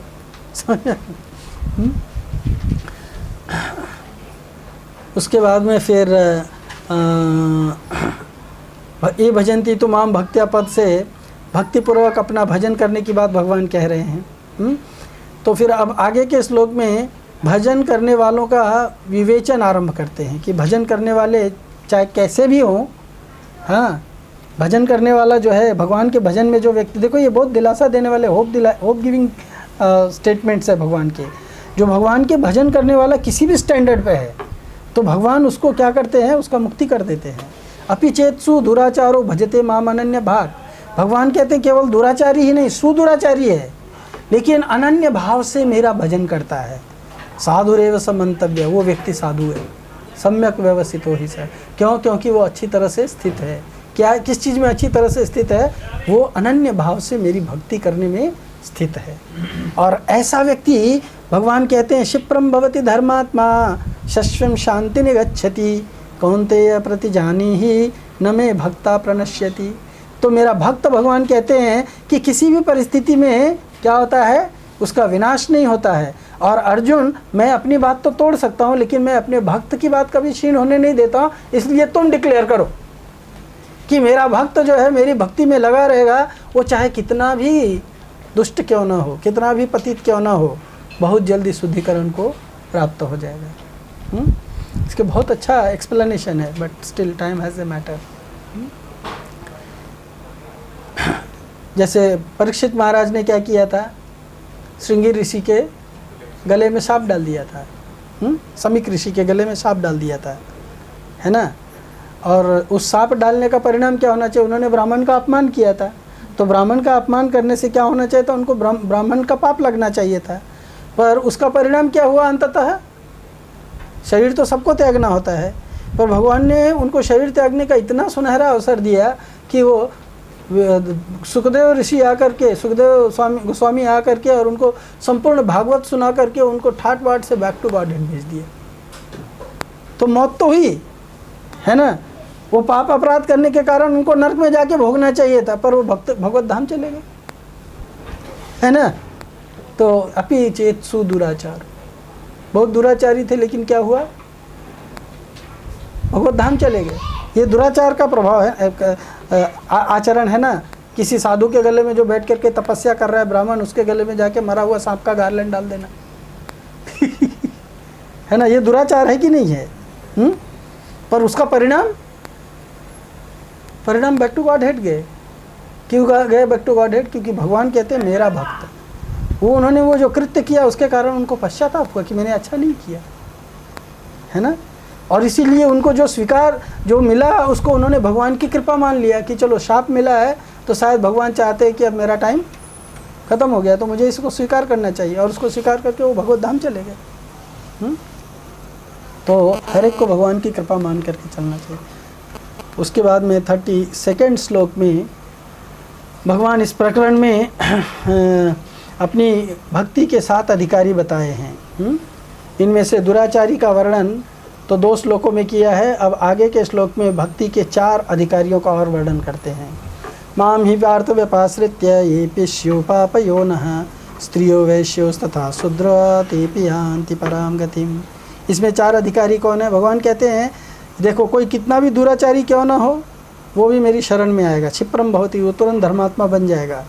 फिर वो चाहे स्त्री के रूप में पैदा हुआ हो, वैश्य शूद्र, ये सब कौन है? ये पतन योनि है, पतित योनि कहते हैं इनको।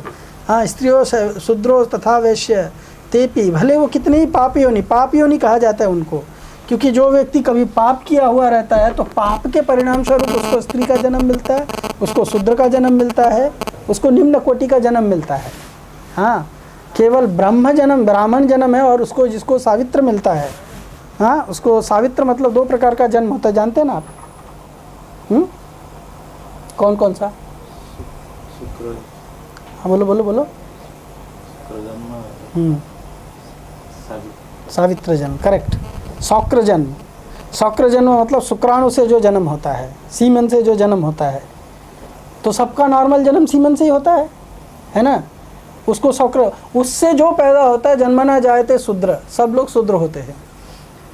दूसरा जन्म कब होता है? सावित्र जन्म, जब उसको क्या होता है, उसको दीक्षा मिलती है, ब्राह्मण दीक्षा मिलती है, तब जाकर के वो ब्रह्म बनता है। तो हर जातक जो है वो मोस्टली, एंड उसमें हर एक को दीक्षा नहीं मिलती है, हर एक को ब्राह्मण दीक्षा नहीं मिलती है। तो प्रभुपाद जी बड़े कृपालु हो गए कि स्त्रियों को भी ब्राह्मण दीक्षा देने लगे, नहीं तो मोस्टली स्त्रियों को ब्राह्मण दीक्षा नहीं मिलती है, समझ में आया ना? स्त्रियों को मोस्टली ब्राह्मण दीक्षा नहीं मिलती है, लेकिन ये तो प्रभुपाद की कृपा है कि उन्होंने ब्राह्मण दीक्षा देना शुरू किया। इवन भक्ति सिद्धांत सरस्वती ने भी नहीं दिया था, ये प्रभुपाद ने आरंभ किया स्त्रियों को ब्राह्मण दीक्षा देना। अदरवाइज वो स्त्रियां क्या हैं? पाप योनः, पाप का योनि है। पाप के कारण स्त्री जन्म मिला है, शूद्र का जन्म मिलता है, वैश्य का जन्म मिलता है। तो कहते हैं भगवान की, लेकिन ये लोग भी अगर मेरा नाम जपते हैं, भागवत में कहा गया है 3 स्कंद में, हाँ, कि जो भी भगवान का नाम जपता है वो क्या बन जाता है? सवनाय कल्पते, सवन यज्ञ करने का अधिकारी बन जाता है, मतलब वो ब्राह्मण से भी श्रेष्ठ हो जाता है। जो भी भगवान का नाम जपता है, तो कोई भी नाम जप सकता है, शूद्र हो, स्त्री हो, पुरुष हो, कोई भी नाम जप सकता है भगवान का, है ना। तो भगवान क्या कहते हैं यहाँ पे कि ऐसे जो भी मेरा नाम लेगा, मेरी शरण में आ जाएगा, मेरी भक्ति करेगा, चाहे वो किसी भी योनि में पैदा क्यों नहीं हुआ है, बैक टू गॉड हेड का टिकट क्लियर है, उसका रिजर्वेशन हो चुका है बैक टू गॉड हेड जाने का। और इस तरह से 33rd श्लोक में भक्ति के 2 विशेष अधिकारियों का वर्णन करते हैं, ब्राह्मण और भक्त। किम पुनर्ब्राह्मणा भक्त्या, किम पुनर्ब्राह्मणा पुण्या भक्ता राजर्षयस्तथा अनित्यम असुखम लोकम इमं प्राप्य भजस्व माम।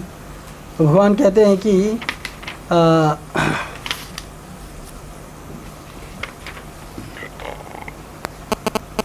फिर धर्मात्मा ब्राह्मणों, भक्तों तथा राजर्षियों के लिए तो कहना ही क्या। अतः इस क्षणिक दुखमय संसार में आ जाने पर मेरी प्रेमा भक्ति में अपने आप को लगाना चाहिए। लगाओ बोल रहे हैं भगवान, आदेश दे रहे हैं। और 34वें श्लोक में जो अंतिम श्लोक है, इसमें भगवान जो है भजन की मुख्य बात बताने के बाद में अब इस श्लोक में भजन का स्वरूप बताते हैं कि भजन वास्तव में कैसा होना चाहिए। तो भगवान ये जो है इसको चरम श्लोक कहते हैं। ये भगवत गीता का सबसे गूढ़ और चरम श्लोक है। इसमें भगवान कहते हैं कि मन से मेरा भक्त बनो, मध्याजी माम नमस्कुरु माम वैश्यसि सत्यम ते युक्तैवं आत्मानं मत्परायणः।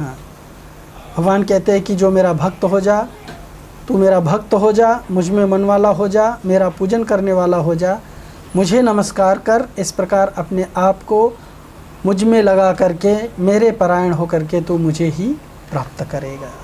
तो भगवान अपने आप को प्राप्त करने का बड़ा सरल तरीका बताते हैं। और ऑफ कोर्स ये भगवान के भक्ति कैसे करेंगे, इतना सब कुछ सिंपल बताने के बाद में भी जीव समझ नहीं पाया, तो वही कृष्ण भगवान श्री चैतन्य महाप्रभु के रूप में आकर के पर्सनली डिमॉन्स्ट्रेट करके बताते हैं कि हम भगवान का भक्त कैसे बन सकते हैं। और भगवान का भक्त बनने के लिए महाप्रभु ने सबको एक ही शिक्षा दिया, सबको आबाल वृद्ध जितने लोग थे सबको क्या बोला उन्होंने, हाथ उठाओ और बोलो हरे कृष्णा कृष्णा कृष्णा हरे हरे, हरे राम राम राम हरे हरे। और बैक टू गॉड हेड है। कहते हैं जाना है गोलोक धाम, टिकट है हरे नाम, सब लोग खरीद लो। Hare Krishna. Thank you so much.